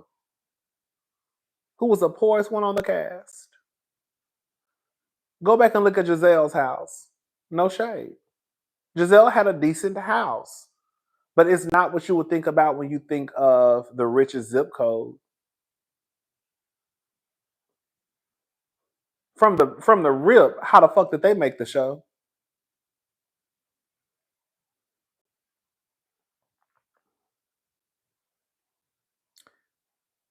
Girl, Robin had no hot water, girl. And then from what Ashley said, and then from what my girl Ashley said, the bitch only had $25.11 in her account. That's what she said. That's what Ashley said. Ashley said, bitch, I go. She said, babe. She said, babe. Ashley, she good for some babe. No, Robin said at one point, I'm telling y'all, Robin said at one point that they didn't have no hot water. I'm not making this shit up. Y'all think I'm being messy. Bitch, I'm not being messy, I swear to God. Girl, didn't Robin say that they didn't have no hot water one time? Then she say they ain't have no hot water. So all I'm trying to figure out, girl, look, listen, a bitch go through it. I done been through a lot of shit in my life. Hello? I done been through a lot of shit, baby. Girl, my account been negative, girl, more than a few times. But I'm also not on a reality show, girl, and they're trying to position the show, girl, where we the rich girls. And Robin ain't had no hot water. And then Ashley got on talking about, babe, yeah, babe. This. When I tell you, bitch, I used to fucking love Ashley Darby. When I tell you, baby, Ashley couldn't do no bitch. When I tell you, Ashley couldn't do no wrong in my book. Bitch, when Ashley was like, yeah, babe. Oh, bitch, I used to love Ashley. It was $25.67. I knew it was something. And she said, yeah, babe. They said they only had $25.67 in their account, babe. I said, this is a messy bitch. Woo, baby. Oh, baby. And so I think that's where we started out wrong. On some real shit, most of the girls on that show first season shouldn't have been on that show, if we're just gonna be honest. So y'all already tried to position the show like these are the rich girls, and then when the show comes on, we can tell, what's up, James? Shout out to James, y'all. And so when the show comes on, like, girl, y'all poor. Girl, y'all poor like me, girl. Girl, and quiet as it's kept, Robin, I'm doing better than you because, bitch, I got hot water. You know what I'm saying? Girl, at least I got hot water to wipe my ass. Like, Robin shouldn't have been on the show. Giselle shouldn't have been on the show. Karen, quiet as it's kept, shouldn't have been on the show. But Karen did a good job. But I'll tell you why Karen got on the show. Karen did a good job because she lied. Okay, that's why I said y'all want to get mad at Mia, but girl, these hoes been lying since season 1. Can we just talk, y'all? Can we talk? Can y'all stop acting like y'all like? Why y'all be acting like I be making this shit up? That's why I don't like coming down here, because when I say shit, y'all start trying to act like, girl, I'm making shit up. Girl, y'all want to be mad at Mia for lying, but girl, they literally the way they started this show was full of deception. You had Karen on here talking about her husband is a black Bill Gates. They came in season 1 talking about we don't drink tea like this. We drink tea like this. We are the girls of etiquette. We don't eat Ritz crackers. Okay? We eat caviar. My great grandmother Edith. Remember all that bullshit they did the first season? Remember? I know y'all remember.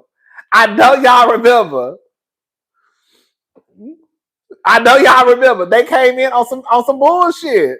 They were lying. And then I think a lot of us, and this was me.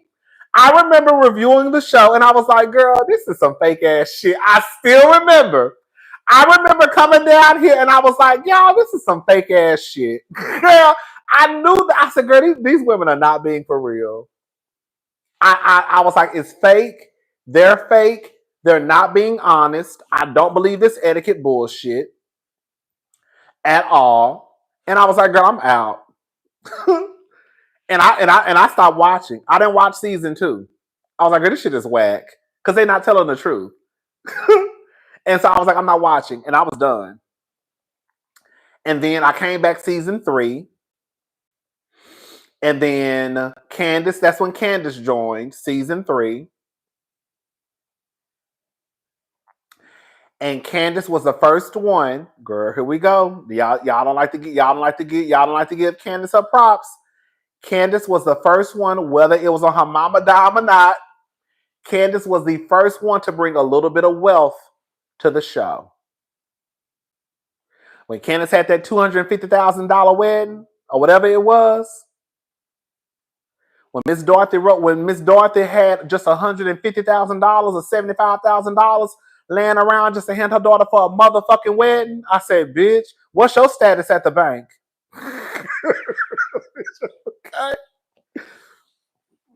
Okay. Girl. I said, what's your status at the bank? And then when Candace told them girls, baby, I grew up in the country. And when Candace told y'all she grew up in the country club and she didn't grow up in the ghetto, the hood, girl, y'all ain't never seen them. Ever since Candace said, y'all know I grew up in the country club. Hey, baby, the girls ain't seen them. Bitch, who is this dark skinned bitch on my TV saying that she ain't grew up in the motherfucking hood and she grew up in the country club? Who is this black bitch who mama is giving her $100 and something thousand for a wedding? Yes. The girls ain't seen the Candace. She let y'all know she come from a little bit of change. Oh, I knew Karen was lying when she served Lipton tea to raise aunt. Okay. Thank you, Miss Sauce. Girl, y'all ain't seen it. Y'all ain't seen it again. Girl. Candace let the girls know, baby, I grew up in the country club. I don't know shit about no hood or no ghetto. Hello? The girls been mad ever since. Hey! And then Monique joined. Monique had a little bit of money. I didn't watch season 2. So now you actually have a woman, Monique, Monique really had the recipe for a good housewife. Monique was a little fake. I don't have no issues with Monique, but Monique was a little fake. Monique was a little fake, but Monique did have the recipe for to be a good housewife. She lived in Potomac. Chris had money. They had 3 kids, right? Or 2 kids at the time. Yeah, they had 2 kids at the time. Monique had the recipe to be a good housewife. She just was a little fake. You know what I'm saying? Like Monique was a hood girl. But Monique didn't want nobody to know she was hood. You know who Monique always reminded me of? Monique reminds me of Monica. I swear to God. You know how Monica like hood as fuck? But Monica, like if she, depending on where she go, she can switch it up. Like Monica is the type of person where if you would be okay if Monica went and talked to like Kamala Harris. But you will also be okay with Monica going to talk to the hood niggas. Like Monica can switch it up. I'm talking about the singer Monica. The singer Monica. Like Monica and Brandy. Monica. Monica was always a hood girl to me. But she was like a smart hood girl. You know what I'm saying? Like she you know. To me, that was Monique. I feel like Monique had enough sense. But Monique didn't want to accept the fact that she was a hood girl. So Monique tried to come in like, you know, I don't curse. Girl, you was a... Hazel, you was a rapper, girl. Now all of a sudden you don't curse. Now you're a Christian rapper. That's why I'm saying the girls be too fake for me, girl. Just be for real. Monique, you was a girl. Hazel. That's why I said her stage name was Hazel. Monique's stage name was Hazel. Hazel, you are a rapper, girl. Now all of a sudden you don't curse. Oh, girl. That's what I be talking about, girl. Y'all be too fake, girl. Y'all too fake. Stop. Girl.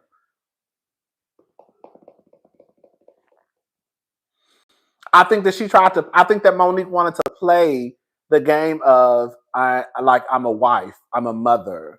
I have to act this way. I have to be this way. I really feel like that's what it was.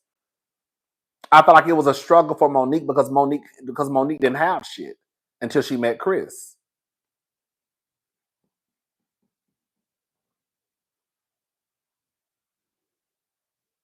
She said all in her first season, she didn't act like it. I knew she said she was from the hood because she said it at the reunion. She's from the hood. But I think that Monique wanted to forget where she came from, if that makes sense. I think Monique wanted to forget where she came from. I really do. I don't need to watch her first season, girl. Monique ain't that entertaining. Monique is not the entertainer. It's no tea, no shade. Monique is not the entertainer for me to want to go watch her first season. Girl, that's another girl who y'all hyped up too. It's no shade to Monique. I ain't got no, but Monique was another girl y'all hyped up too, just for y'all to turn around and hate the girl. I tried to tell y'all don't like to. I be trying to clock the girl. I clock the girls. I clock the girls. Y'all did it with Monique. Y'all did it with Karen. Y'all did it with Portia. The only reason why y'all went up for Monique is because y'all hated Candace. The only reason why y'all went up for Portia is because y'all hated Kenya. Y'all don't think it's a telltale sign that when Monique finally got her own show on Bravo, y'all found out y'all couldn't stand her ass? Y'all don't think it's a coincidence? Shout out to Nene Leakes that when Portia got her spinoff show, y'all couldn't stand Portia ass? Because at that point, you can't blame it on Candace. You can't blame it on Kenya. Now you have to see who the real problem is. The problem has always been Portia.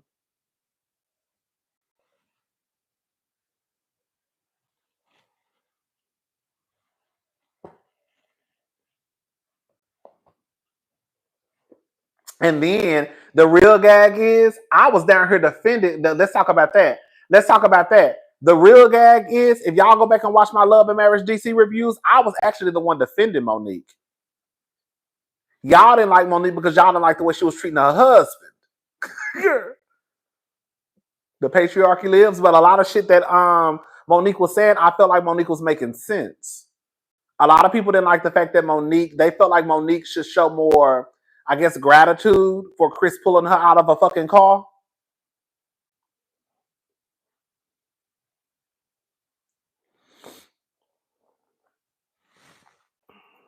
But yeah, and then I think that season 3 of Potomac was good. I think I enjoyed season 3. And then season 4, I can't remember season 4. And then season 5, ooh, girl. They didn't like Monique. They didn't like Monique because. But if y'all go back and watch my reviews, I remember saying this. Y'all, I felt like people were too hard on Monique. I feel like people were too hard on Monique on Love and Marriage DC because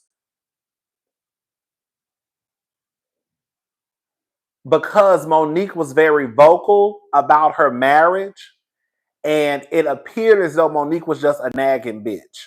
You know what I'm saying? But I felt like the shit Monique was saying was real shit. So whenever it would come time for Chris to talk, Chris wouldn't really give that much. So it appeared as though Monique was just a nagging wife. And she wanted more out of her marriage. And my perspective was, I can understand how. See, I don't think she necessarily treated Chris bad. I think that Monique got into a situation where she found a rich man. Now I have all the cars, the houses, the money, and I think she wanted more.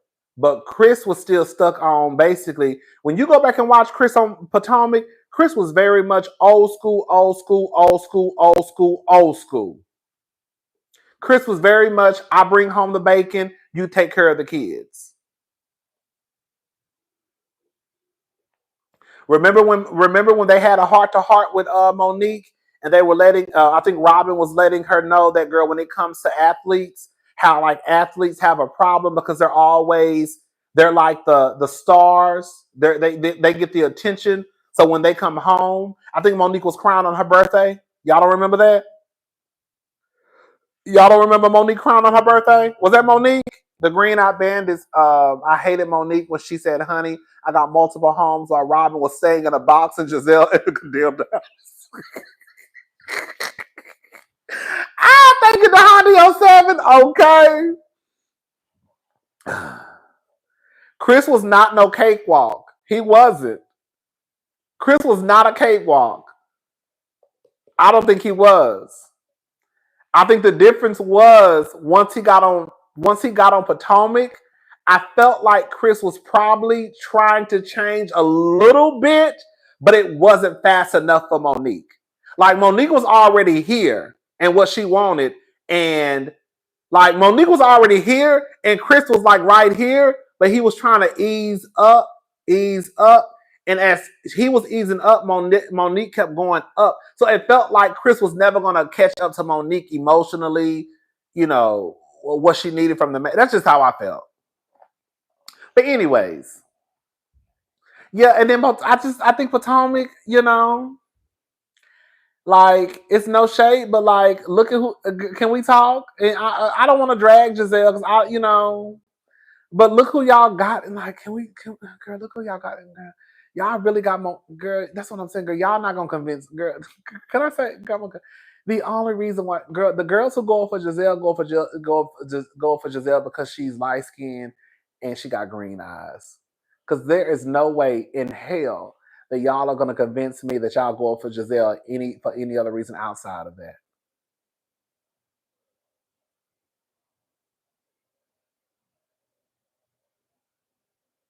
And I'm not even trying to be funny.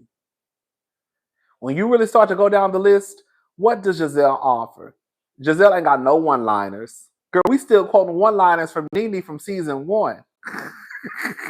Okay. She ain't got no one-liners at all. Y'all don't ever hear nobody going around here. We'll quote Robin Dixon before Giselle. You know how many people was walking around here screaming, I'm so glad that Juan Dixon is not here. Okay, we yelled that from the mountaintop. But on some real shit, Giselle ain't got no one-liners. We have to just call it for what it is, y'all. I thought the binder was, I thought the binder was whack, y'all. I thought, to me, and that binder did not give, like, I felt like a lot of people went up for the binder, but I didn't go up for the binder. I didn't. I didn't binder. I'm going to tell you why, then we're going to get back into Giselle. What's up, Aaliyah? I did not go up for the binder because it just proved that Monique was a little whack, a whole lot of whack.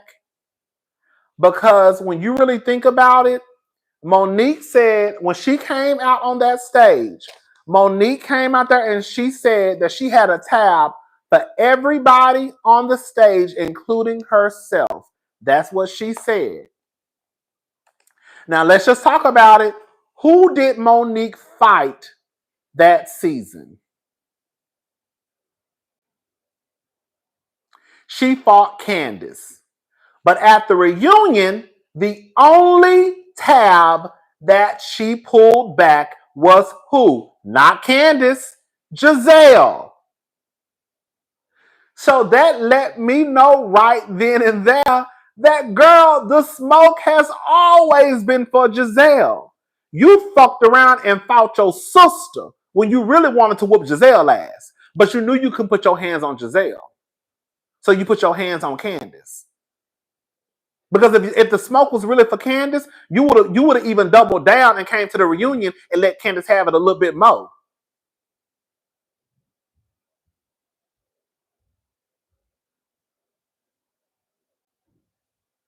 Even with her already whooping up on Candace, she still should have came to that reunion and stood on big business. But the reason why she couldn't stand on big business with Candace is because the business was actually supposed to be Giselle.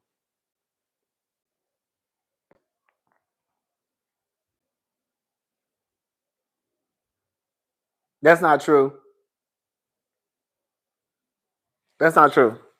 Candace was across that table dancing. Candace was across that table twirling. And Candace was across that table twirling. Candace was across that table twirling. Y'all not gonna get me to believe. Candace was across the table twirling. But I was just like, girl, girl, this is a mess. That binder did not do it for me. It just didn't. It just went to show that, girl, you really had you really had smoke for the wrong person, and you knew it this whole time.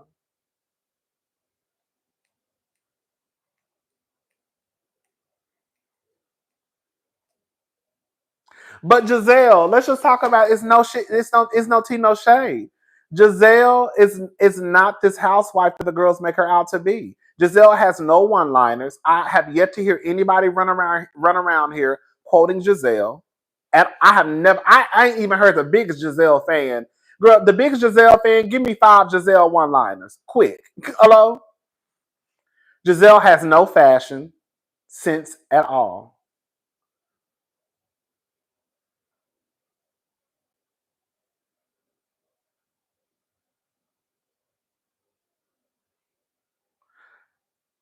She has $1 million home, but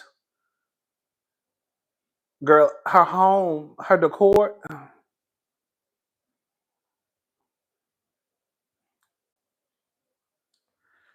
Her wigs still sometimes look like season 1 wigs.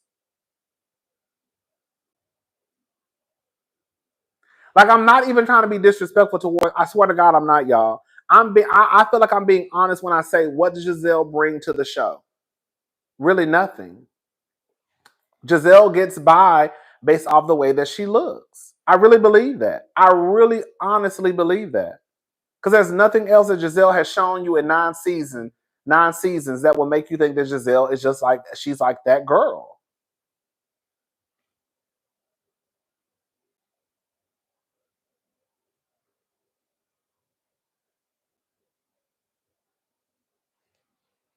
I said it the other night. Y'all gonna be mad at me, but girl, if we're gonna be honest about it, you know, the bar might. I'm gonna be now. We gotta be the bar. The bar might be a little low for Potomac because it's Potomac, but girl, Wendy is the best housewife on Potomac, and I won't stand on it. She may not have the best personality like a Karen. You know what I'm saying? But girl, I guarantee if you are being honest, when you check in Baltimore, you said in Baltimore, okay, she's the best housewife in Baltimore, okay. But if you go down the box and start to check off the boxes, y'all not gonna sit here and tell me that nobody else is better than Wendy. I'm not saying that Wendy doesn't have things she can work on. I still think that Wendy, she plays to the viewers. I do think she does that. But I think Wendy is also she's damned if she do, she's damned if she don't. Wendy is the most well-rounded. She really is. And the girls don't want to accept the fact. She's the most well-rounded. She likes to have fun. She likes to drink. She likes to go out. She'll throw her ass in a circle. Girl, her work that she got done on her body is phenomenal. Girl, we know that's Housewife 101, get you some work done after your first season, right? She's accomplished. Girl, 4 degrees, a doctor, political comment. Like, girl, I don't know what that's. Y'all really not telling the truth. Her personality it may not be like a Nene Leakes or a Kenya, but it's just not dry either. She's a good time. I still want to know why Ashley's mother was sleeping under a bridge with that crackhead man. That story needed to be investigated a little bit more. Come on to Honda 07.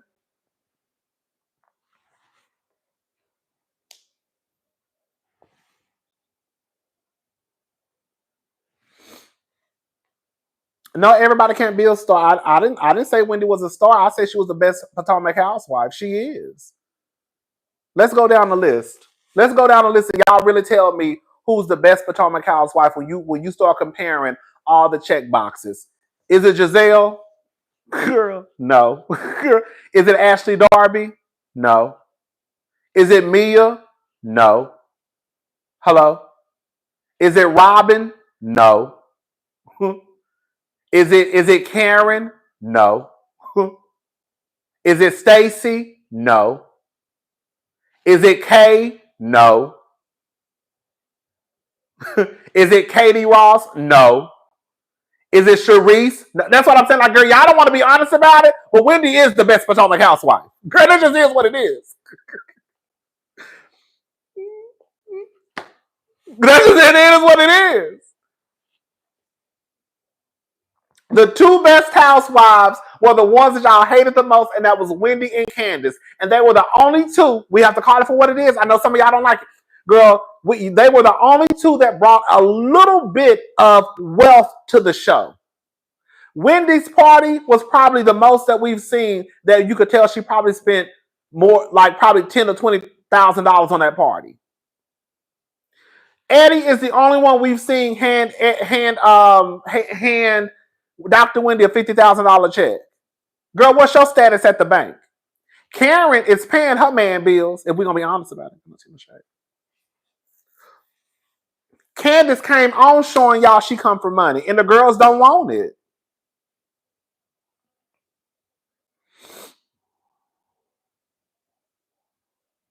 Candace left last year with a nice brunch that was sponsored by, what's that perfume, that expensive ass perfume?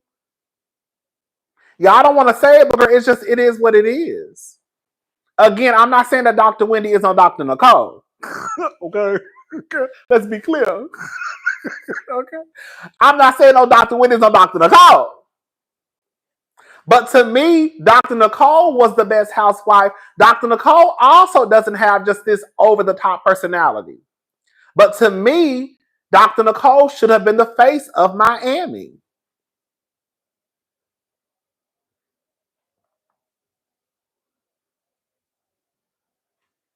She really should have been. Dr. Nicole should have been the face of Miami. She was a doctor. She's smart. She has her own money. She got a rich-ass boyfriend / fiance / husband. I don't know what the fuck he is. She has the kids. She has the homes. The boat. Like, girl, she literally had it all to me. Girl. Dr. Nicole should have been the face of Miami. I'm not saying that Wendy should be the face of Potomac, but she is the better Potomac housewife.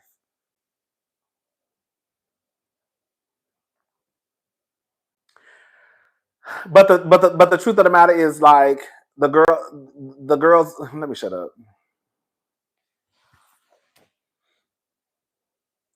Wendy is the most solid. I really do believe, and I'm not saying that because Wendy is my girl, but Wendy is the most solid casting choice out of all the girls on Potomac. If y'all just get out of the fact that some of y'all don't like Wendy and really just go down the line, girl, it really is Dr. Wendy. Girl, and I'm not changing my mind on that. It's Dr. Wendy and Candace, if we're going to be honest about it. Dr. Wendy and then Candace.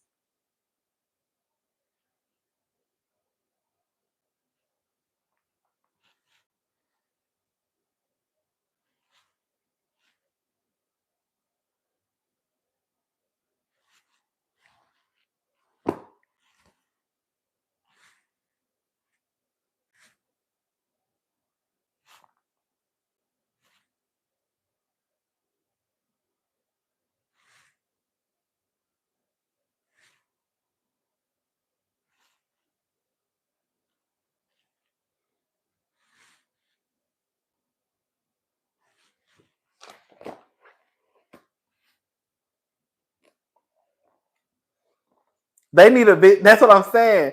They need somebody on the show that's wealthy and that can intimidate Karen and Giselle. But see, this is the gag to me, Carlos. Do you think that Giselle, yes, I'm about to say allow. Do y'all think that Giselle would allow another housewife to come onto the show? Because now my problem with Wendy is Wendy is on some just go along to get along, right? Wendy is on some just go along to get along. I really want somebody to come into the housewife world and not give a damn about nobody. If that makes sense what I'm saying. Okay, come on, Carlos. I want somebody to come into the housewife world and be like, bitch, I don't give a fuck about none of you hoes. Bitch, you know, like that's the type of bitch I want that's the type of bitch I want on the show.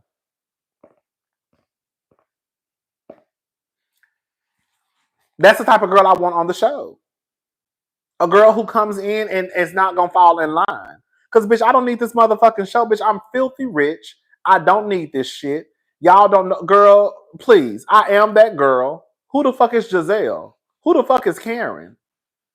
I need somebody to come in and shake the motherfucking table. And not give a damn about nobody.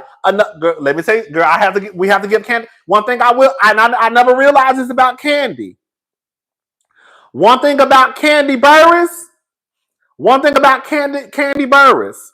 One time I heard Andrew Gabor saying this. I was about to say Andre Gabor. One time I heard Andrew Gabor saying this, and I have to agree. Candy was the housewife that kept the same energy with every bitch on Real Housewives of Atlanta. Whether she forgave them or not, she kept the same energy with everybody. She did. She did. She didn't give a fuck if it was Kenya. She didn't give a fuck if it was Nene, Portia. She didn't care. Candy did keep the same energy with all those girls. She wasn't scared of nobody. And I never thought about that until I heard him say it. I said, oh my God, that is true. Candy did not back down. You better sit your ass down. What she told Kenya? Sit your ass down. Now, she forgave Portia. Well, anyway.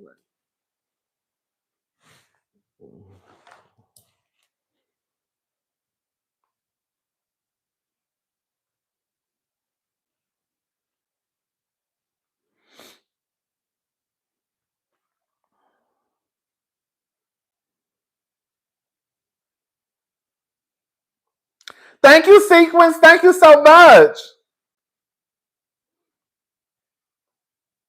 So they ask me, when are you going to start a Patreon? I want to. I just be scared that, I'll be scared that people not going to support me. I ain't going to lie. I be like, I'm going to start this Patreon. Ain't nobody going to come over here, girl. But yeah. Yeah, I feel like Candy was the one who kept the same energy with all the girls. She didn't give a fuck if it was Nene, Kenya, Candy, Portia. She didn't give a damn. She didn't give a damn.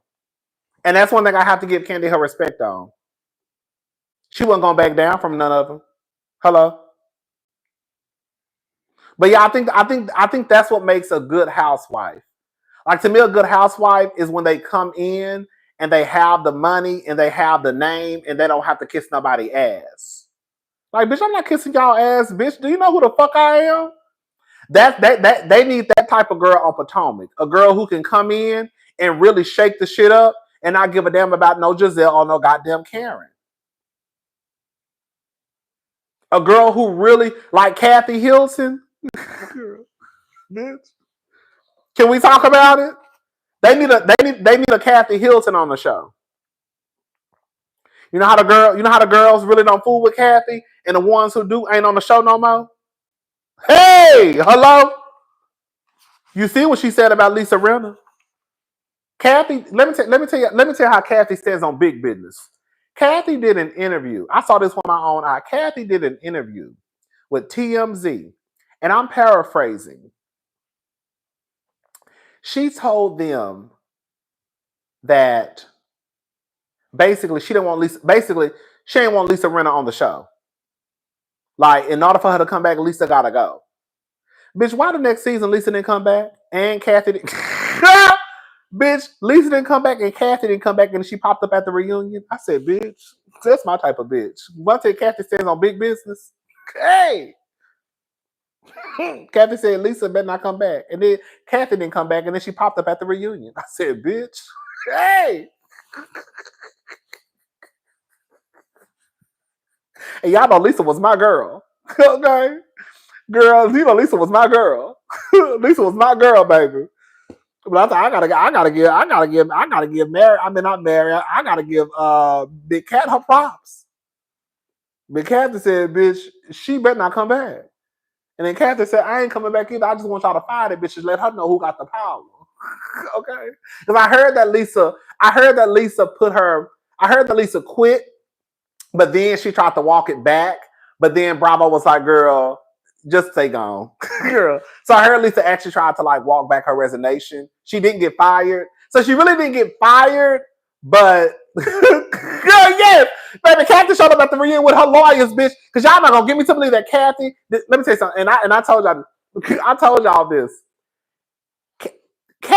Whatever Lisa said Kathy did that shit. She confessed to some of it, right? But Kathy did that shit. Y'all don't think that it's a coincidence? Shout out to Nene Leakes. Y'all don't think that it's a coincidence that we get footage all the listen. We had footage. Remember when Monique? Remember when Monique set up Candace at that table, and Monique didn't realize she was still being recorded. That's why I still don't believe. I still don't understand how y'all would team Monique season 5. Anyways, but remember when Monique had walked up to Candace and hugged Candace, and Candace was pissed off, and she was like, "Bitch, why didn't you tell? Like, I didn't know you were mad at Sharice. If you would have told me, I would have told that hoe not to come." They didn't know they were still being recorded. Y'all remember that? So I'm making a point. They had that audio. They played it for us. Remember when Portia was in, when the girls, remember the night of Bolo? Hello, come on, Bolo. Remember the night of Bolo when Portia told them, girl, one of y'all bitches eating my pussy tonight? Hey! I said, bitch. Remember that? Y'all don't remember that? Y'all stop playing. Okay, thank you, Nicole. The girl started playing in my face sometimes. Girl, they had that recording. They've had recordings on bands. Y'all mean to tell me that Big Kathy was cutting up like this? And I believe every word that Lisa ran. The only thing I knew Lisa was lying about. She put some sauce on it when Lisa said she. I love Lisa. I'm saying, baby, that is my white bitch. Do you hear me? When Lisa said she had to lock herself in her room, I said, now, bitch. Lisa said, I had to lock myself in the room. Lisa said, Kathy was acting a fool, bitch. Baby, once said Lisa tried to pull a white woman on a white woman, baby Lisa said I had to lock myself in the room because I was so afraid. But I'm saying, baby, Lisa was acting a fool. But listen, this is the thing. All I'm saying is this. Y'all really, nobody gonna get me to believe that out of all the footages that Bravo has had, that the girls didn't know they had, now all of a sudden, when Big Cat acts a motherfucking fool, now y'all ain't got no evidence, girl, please. I don't believe it. I think Big Cat got her 25 lawyers on the line.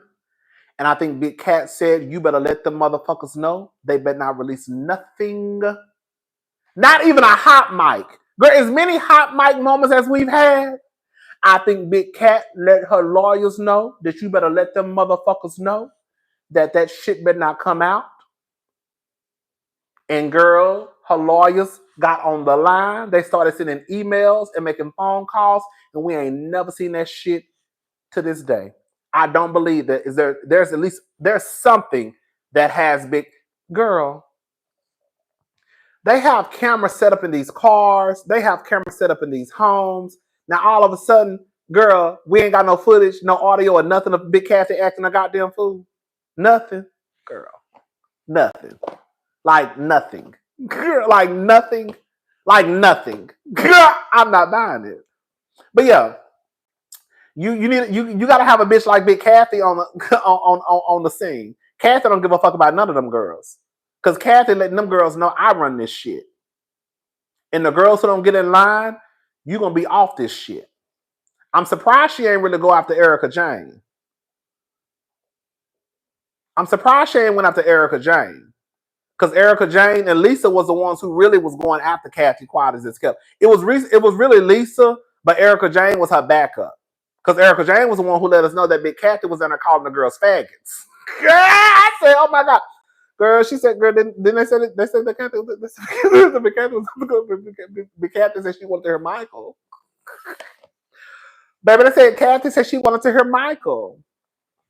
She wanted to her good sister Michael. And baby, they didn't play Michael, and they said, wasn't it Michael? Wasn't it Michael? I think Big Cat wanted to hear Michael. What were they waiting in Aspen?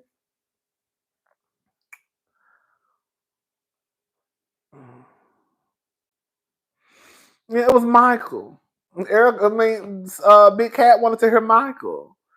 And baby, they said, and the DJ said, no, I don't give a fuck who you are. You don't want shit down here in Aspen. And they said that Kathy called him a faggot. Said, bitch, what? Ooh. EJ Global saving grace is that she okay. And I think Erica did have one of the biggest storylines too. Yeah, that was a season. Oh yeah, okay. That was a season that was a season of Erica. Okay, that's probably why she didn't lose her job.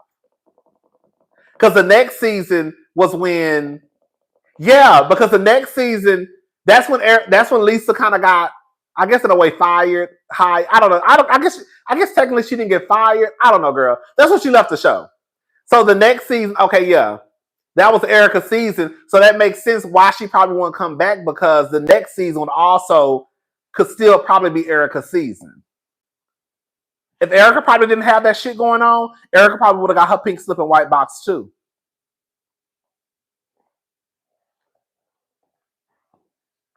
If Erica didn't have that shit going on with Tom, she probably would have got her pink slip too, just like Lisa Rinna.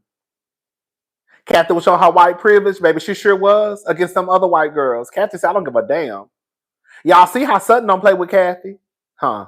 Y'all caught that tea? Baby, out of everybody on the cast, baby, Sutton do not play with Big Kathy. Hey! Baby, Kathy done called that lady a peeping Tom and everything to her face, and she won't say shit to Kathy. Bitch.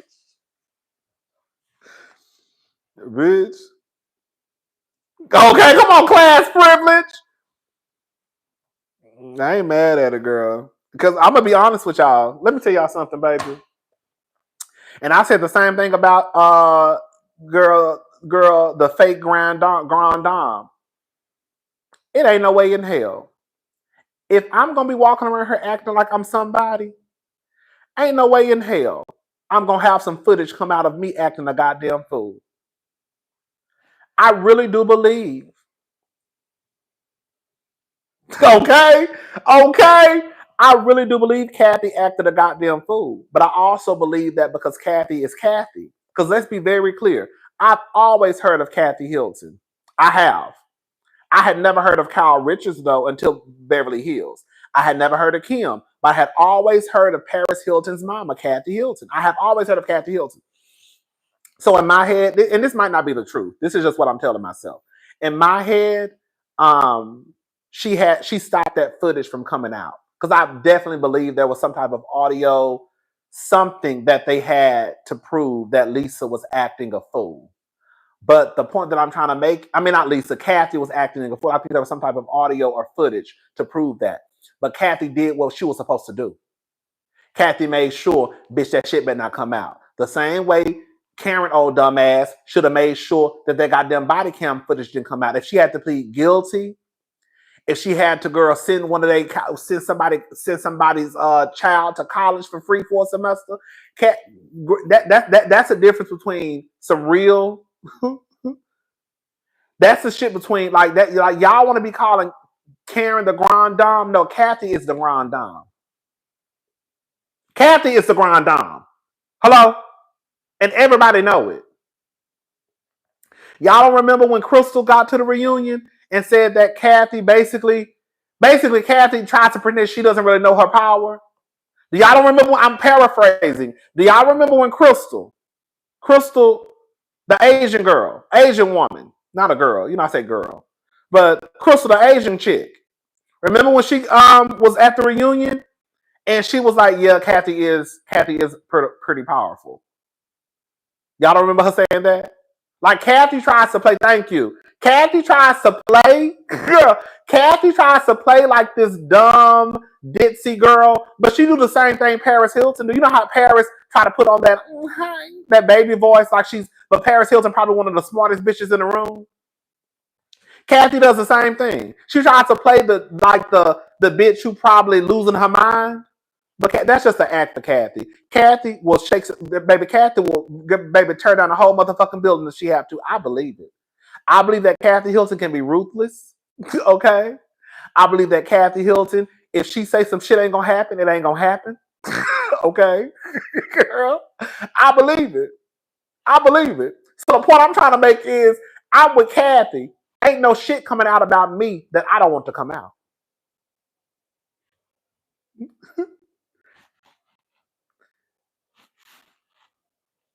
I don't give a damn.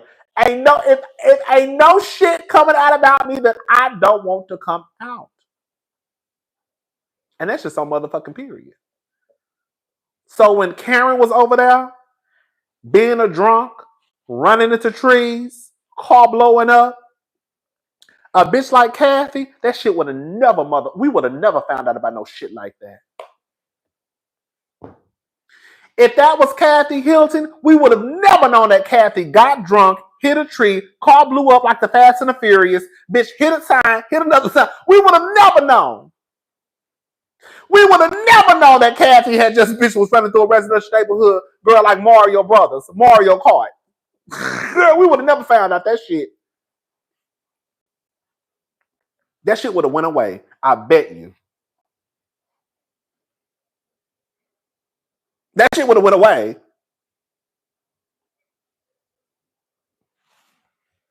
That's what can't that y'all girl y'all done gas Karen up to make Karen in the grand scheme of celebrity. Karen is a nobody. I have been telling y'all that. It's all cute and dandy. We can go up for Karen because she reads the girls and she swing Robin every which way but loose. But in the real world of celebrity, Karen not that girl like that. Karen not that girl like that. I'm sorry. And girl, if y'all don't know, if you don't know me by now, girl. Okay, Justin Timberlake. Girl, baby, Justin Timberlake was drunk, glossy eyes, ran a stop sign. Baby, Justin Timberlake got up in front of them people, said, "I'm sorry," and went on by his business. Girl. Bitch, Justin Timberlake got out there, did a little press conference, said, "I'm sorry. I want to apologize to Mothers Against Drunk Driving. I want to apologize to all the people. Y'all have a good day," and went on by his business. Bitch. Hello? We saw Justin run a stop sign. Girl, that white man said Justin was fucked up.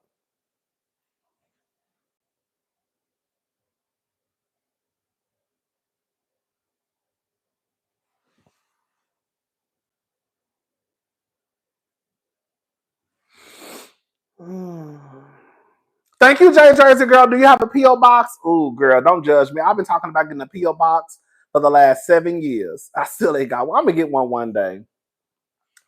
I guess I just never feel like I just feel like I don't need I know people like, thank y'all. For some people, you want to send me stuff. But I just be thinking like, girl, y'all ain't got to send me nothing, girl. You know what I'm saying? I just want y'all to watch my videos. Please. Okay? That's good enough for me, baby.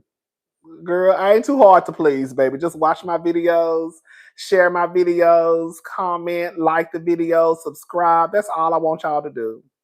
I mean, but girl, I guess I need to stop blocking my blessings too. Because, girl, if the people want to send me some shit, girl, I need to be trying to, okay? Because, girl, I ain't never turned down $1. $1 make me holler, Honey Boo Boo Child. Shout out to Honey Boo Boo. If y'all trying to send me, girl, a little candle or, whatever y'all trying to send, girl, I need to be trying to take it. Shit. Okay, $1 make me holler. That's what she said. Ain't that what Honey Boo Boo said? Baby. I said, girl, I ain't never heard no lie. I ain't heard that little heifer tell no lie ever since then. Girl, holler, $1 make me holler. I said, bitch. $1 make me holler, Honey Boo Boo Child. I said, bitch. Bitch. Anyways, girl, but yeah. Girl, really and truly, girl, I'm just the only girl, if Potomac, I'm not even lying to y'all. If you know what, so crazy. If Atlanta never came back, I wouldn't even care. Atlanta has been gone for so long, girl, it's kind of like out of sight, out of mind. Girl, if Atlanta never came back, I would not care. If Potomac went off the air, I would not care. The way that episode ended last night, I thought it could have been a series. I said series, bitch. I thought it could have been a series finale. Girl, hang it up flat screen. I'm telling you, I know some of y'all don't watch the show, but the way that the episode went off last night, when they did the fireworks, for the people who watched it, could there have not been a series finale? That could have been a series finale.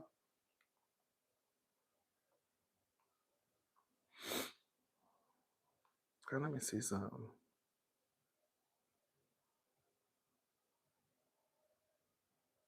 Oh.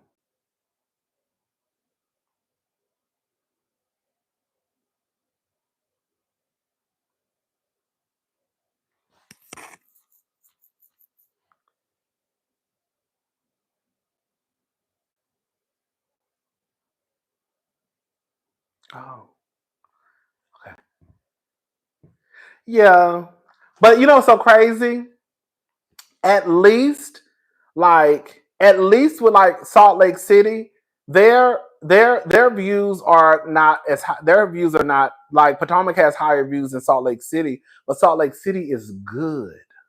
That's the difference. Like that's the difference. Like Salt Lake City is not even great this season. This season is great. Oh, this season is great. It really is.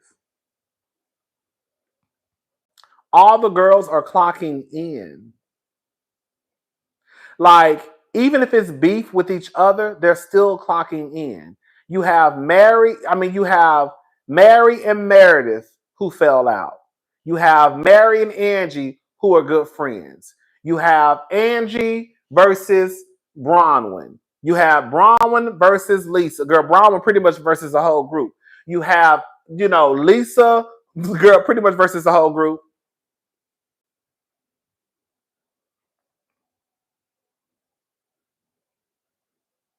Cousin, I want you to make room for what God wants your life to be. We're here to support you because what you bring and represent. Thank you. Your platform has the potential to be huge. Stop blocking your growth. That's true. Thank you so much. Thank you. Look out for Lauren. Yes.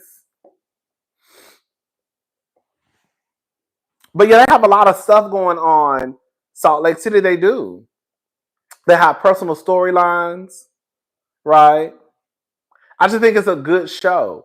It's just not them trying to, like, they're just like, I don't even want to bring them up.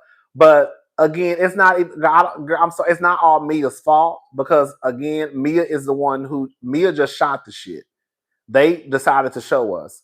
Girl, those producers really went into that goddamn cutting room or whatever you call it, producing room, editing room, and really made the season about Mia. And y'all got 7 housewives on that goddamn promo shoot. Y'all have 7 housewives. And the only one that most people are talking about is Mia. And second in line was Stacy. Y'all have 7 housewives.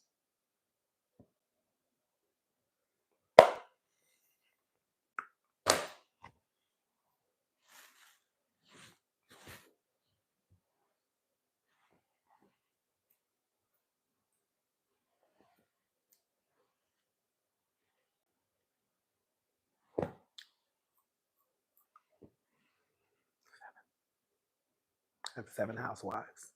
7. 7. 7 and 3 friends.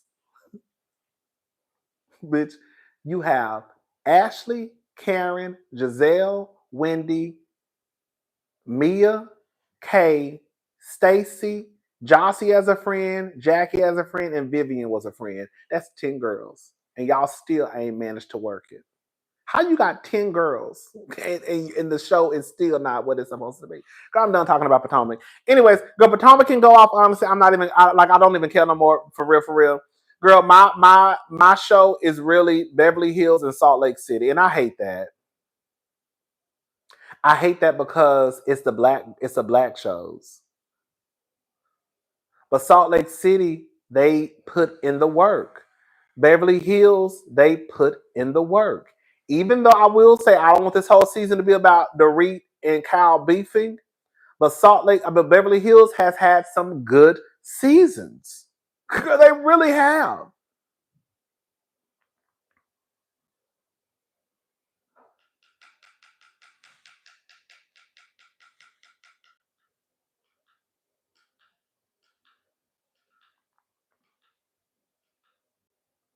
But it's just not the black shows, but because New York, baby, the way that people are dragging New York, and it's just really not even the white people, honestly. The way that people are dragging Real Housewives of New York online, baby, girl, they want to set New York, girl, the way they want to set Real Housewives of New York on fire.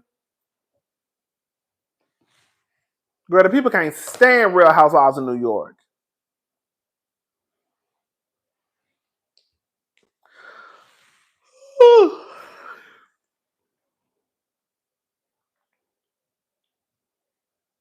New Jersey had a good last season. I don't care what nobody say. I know they can't keep going on that way. I'm fairly new to New Jersey as far as like watching entire seasons. But I know the cast was divided last season, but I thought the season was good as fuck. Last season of New Jersey was good as hell to me. With the big division they had in that cast, it was still. I was like, oh bitch, I don't know how they made that shit work.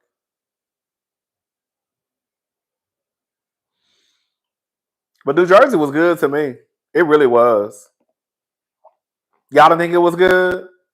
I thought it was good, child. I couldn't get into Dubai. I think I clocked out of Dubai season 1. I just couldn't do it. It was something about Dubai. It wasn't clicking. It wasn't clicking with me. But I'm not like this housewife. I'm not like this housewife fanatic either. So, yeah. I could not get into, but I watched Dubai the first half of the season. I was like, this ain't. And I ain't never turned my TV back on to Dubai.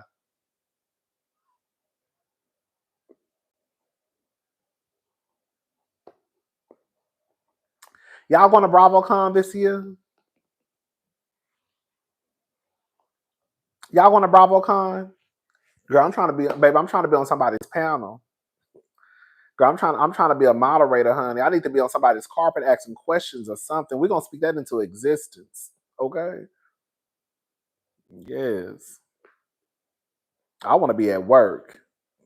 You said, well, whose money? I want to be at work. I want to be an employee for the weekend. Hello? But if not, girl, I'm still gonna be there. I'm going to BravoCon. Girl, BravoCon is fun, y'all. It really is fun. Mm-hmm. There don't be no black people there, girl. I'm just gonna be honest. There's gonna be a handful of us.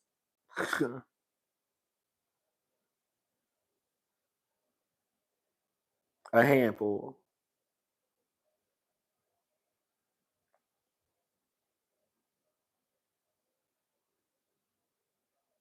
You'll watch Puerto Rico.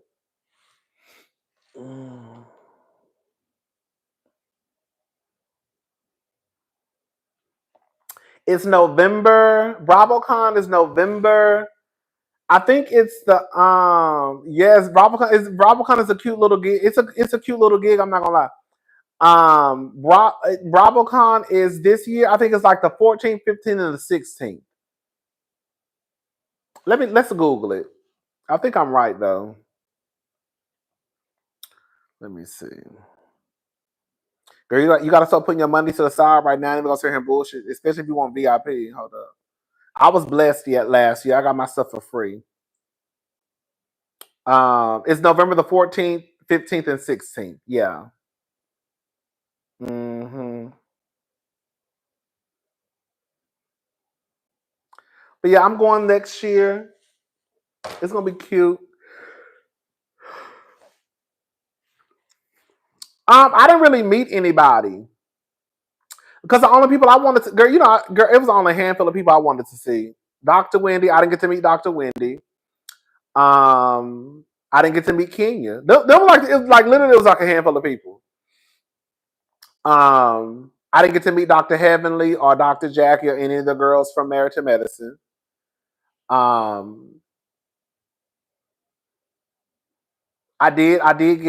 was granted access to the back with a special someone.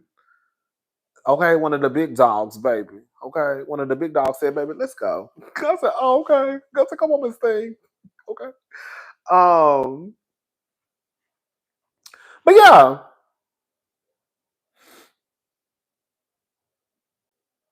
Mm-hmm. But I didn't meet. I saw up close. I saw Danielle from New Jersey. On the stage, I saw Kenya. Kenya looks like a Barbie doll. She really do. Kenya look good. Honestly, all the girls look good. Kenya looked good. Candy looked good. Marlo looked good. Drew wasn't there. Sonya looked good. The girls look good.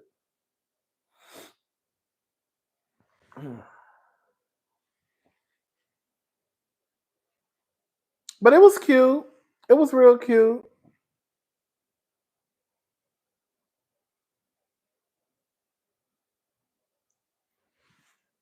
It was real cute. But I'm definitely going back this year. Last year, I didn't know what the fuck was going on, girl. So I was a little like, I was walking around, kind of like, what's going on? Girl? I didn't know they had a schedule until like that Friday night. I was like, oh, it's a schedule, because I didn't know they. I was trying. It was just so much. It was my first time there. I didn't really know, but it's like a schedule that lets you know. So you just got to pick what you want to see, because there can be like 10 panels going on at one time. They might have like the Atlanta panel. Then they might have like a panel with like different housewives. Or they might have a panel with some people from Summer House, some people from Housewives, some people from Below Deck. So sometimes they just mix the Bravo celebrities together. And then sometimes they have panels with just their show. So it just depends. Like one time, Kenya, Lisa, it was a couple of housewives. They played a game together. Yeah. No, Danielle was a pretty girl. I'm not trying to be funny. Danielle was a pretty girl. She was. I don't like what she had on, but it gave kind of like Jersey. She had like big hair. I think she had like a ponytail and the rest of it down. I can't remember. But she's a pretty girl. Danielle was a pretty girl up close. She was. I was like, oh, Danielle. Lisa didn't look too bad. I was in the VIP. Lisa walked to the VIP room. I saw Lisa. She didn't look. Lisa's a pretty girl, believe it or not. I'm not trying to be. That came out to be shady. Lisa Barlow from New Salt Lake City. She's a pretty girl. Yeah.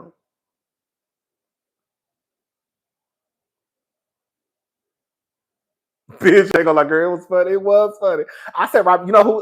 Giselle's hairstylist is fine as hell. Cal, the one who do Giselle's hair. He fine. I saw him. I was sitting right behind him at BravoCon.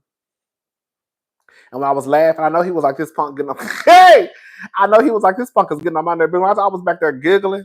Hey! Bitch, when Cal was dragging the shit out of rock. Hey. Cal is kind of fine. I was like, oh shit, Cal kind of fine. Okay. Well, that's right. Baby, Cal. Baby, Cal still look like he in cosmetology school. Baby, the way he be twirling Giselle wigs, he gives me first year student. I said, oh God. It gives me first year student. Okay, it's no shade. I said, my God, today, he gonna have to do better than this. Because this is ridiculous. I said, them wigs be looking wiggy. When I tell you Giselle wigs be looking wiggy. At this point, there's no excuse. 9 seasons in, let me tell you something. I don't give a fuck what nobody say. It's one thing for the girls' wigs not to be together their first season, second season, but 9 seasons in, girl, your hair still look a mess. It's no excuse. Girl, you 9 seasons in. Girl, you're 9 seasons in. There's no reason for any of the reality TV girls' hair to look a mess 9 seasons in. Giselle been here since season 1. Okay? I ain't had a break since. Giselle looks so much better when she wears her real hair. That's the game. And Giselle got a head full of hair. She looks so much better when she wears her real hair. Because those wigs don't be cutting it. They just don't. They just don't.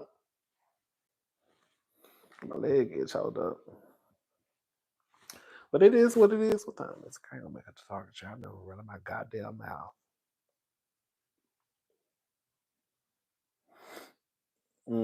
Beauty school girl. That might be what it is. Girl, it get first year, girl. It do. Girl.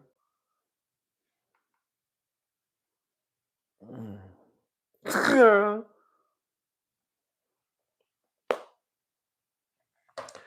Child.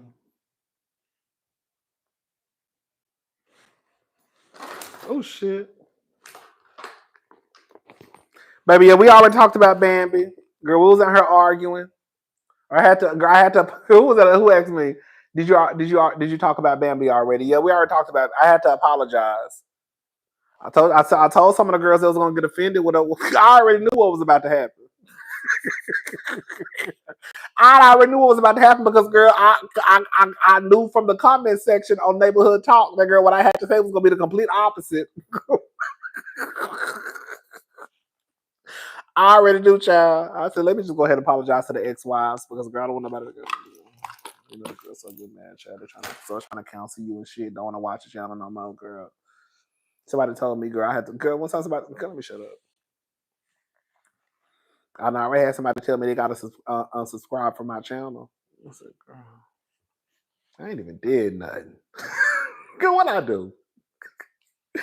Girl, they told me they had to unsubscribe from my channel, baby. I said, girl, know what I do? Girl, what the fuck I do? Okay? Yeah. I said, God, then you got to unsubscribe? Girl, I said something that fucked up. Girl, what did I say? Girl, what did I say? Girl, what I said? I said, damn.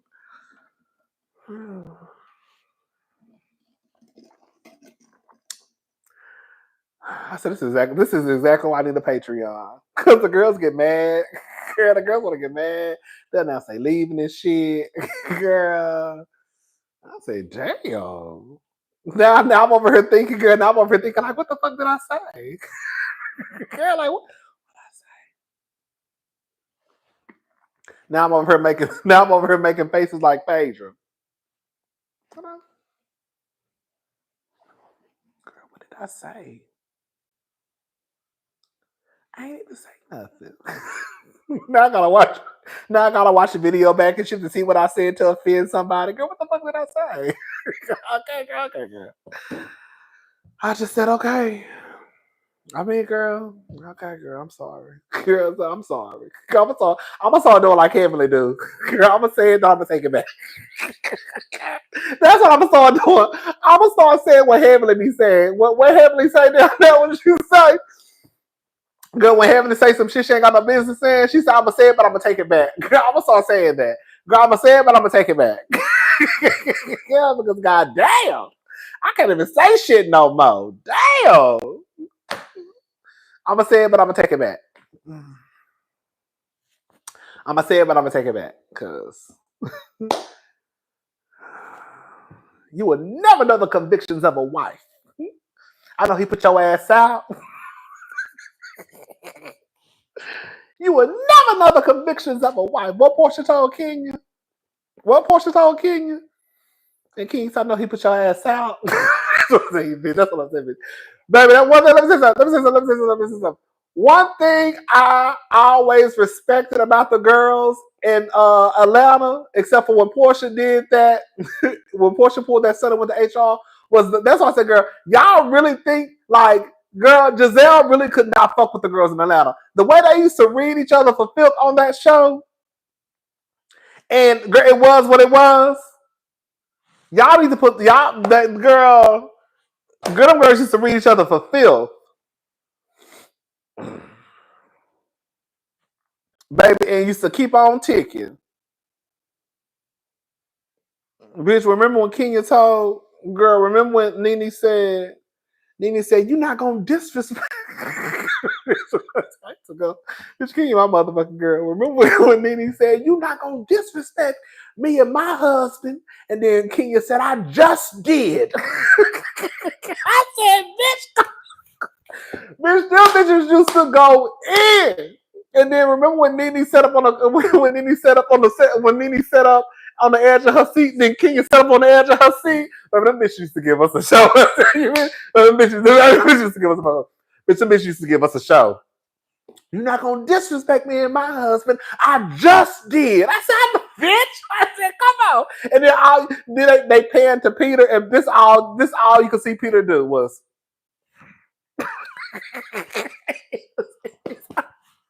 Bitch, all Peter could do was just drop his head down. Oh God. It's like, okay, here this bitch go. Girl, when I say baby, Atlanta used to be the girl, baby. Okay. Baby, Giselle would have never lasted on RHOA. She'll be running the HR. Baby, the way them girls used to talk to each other, girl, Giselle would never be able to go to stand in Atlanta. She'll be running the HR all the time. Okay, I knew when you had your rotten teeth. I knew you had your rotten teeth. They're done. $50,000. They're done. They're done. I knew when Carl was getting repoed out of Home Depot. Oh yeah, bitch. Oh yeah, baby. The girl used to go in. I knew when you had the raggedy ass teeth in your mouth, baby. Then he said they're done. $50,000. They're done, girl. You better run. You better get the run. You better get the running, bitch. I mean, ain't that what Sheree said? You better get the running, bitch. Hey. Ooh. Ooh. Ooh. Remember when Greg said? Remember when Greg said he got a prize, and then King said, "I'm sure you think you do." I just said I'm about to pass out. Remember when Greg said that he had a prize? He called Nene his prize, and then King said, "I'm sure you think you do." I tell you, bitch, they used to be on it. I forgot why he was calling Nene his prize or something like that. And Kenya responded, "I'm sure you think you do." Like, these bitches are crazy. Bitch, I used to be over here laughing my ass off. Oh, girl, it used to be funny as hell. It used to be funny as hell. Baby, they were not playing no games. Thank you, here, Ruth. Thank you so much for the cash out. Baby, don't make me call Portia. Don't make me call Portia. Baby. Fix that body. Ooh, fix that face. yeah. Fix that face. That's what I tell you, bitch. Oh, God. That was a motherfucking shot, bitch. Bitch, Atlanta, baby. When I say Atlanta was a girl to me, bitch. When I say could no show beat Atlanta in my book, no show. Girl. Bitch, but the moose has spoken. Yes. That was our motherfucking show, baby. Oh, girl, I used to live for Atlanta. Y'all do not. When I tell y'all, the way I used to go up on Real Housewives of Atlanta, girl, they could do no wrong in my book. Like, no wrong in my book, girl. Oh, girl.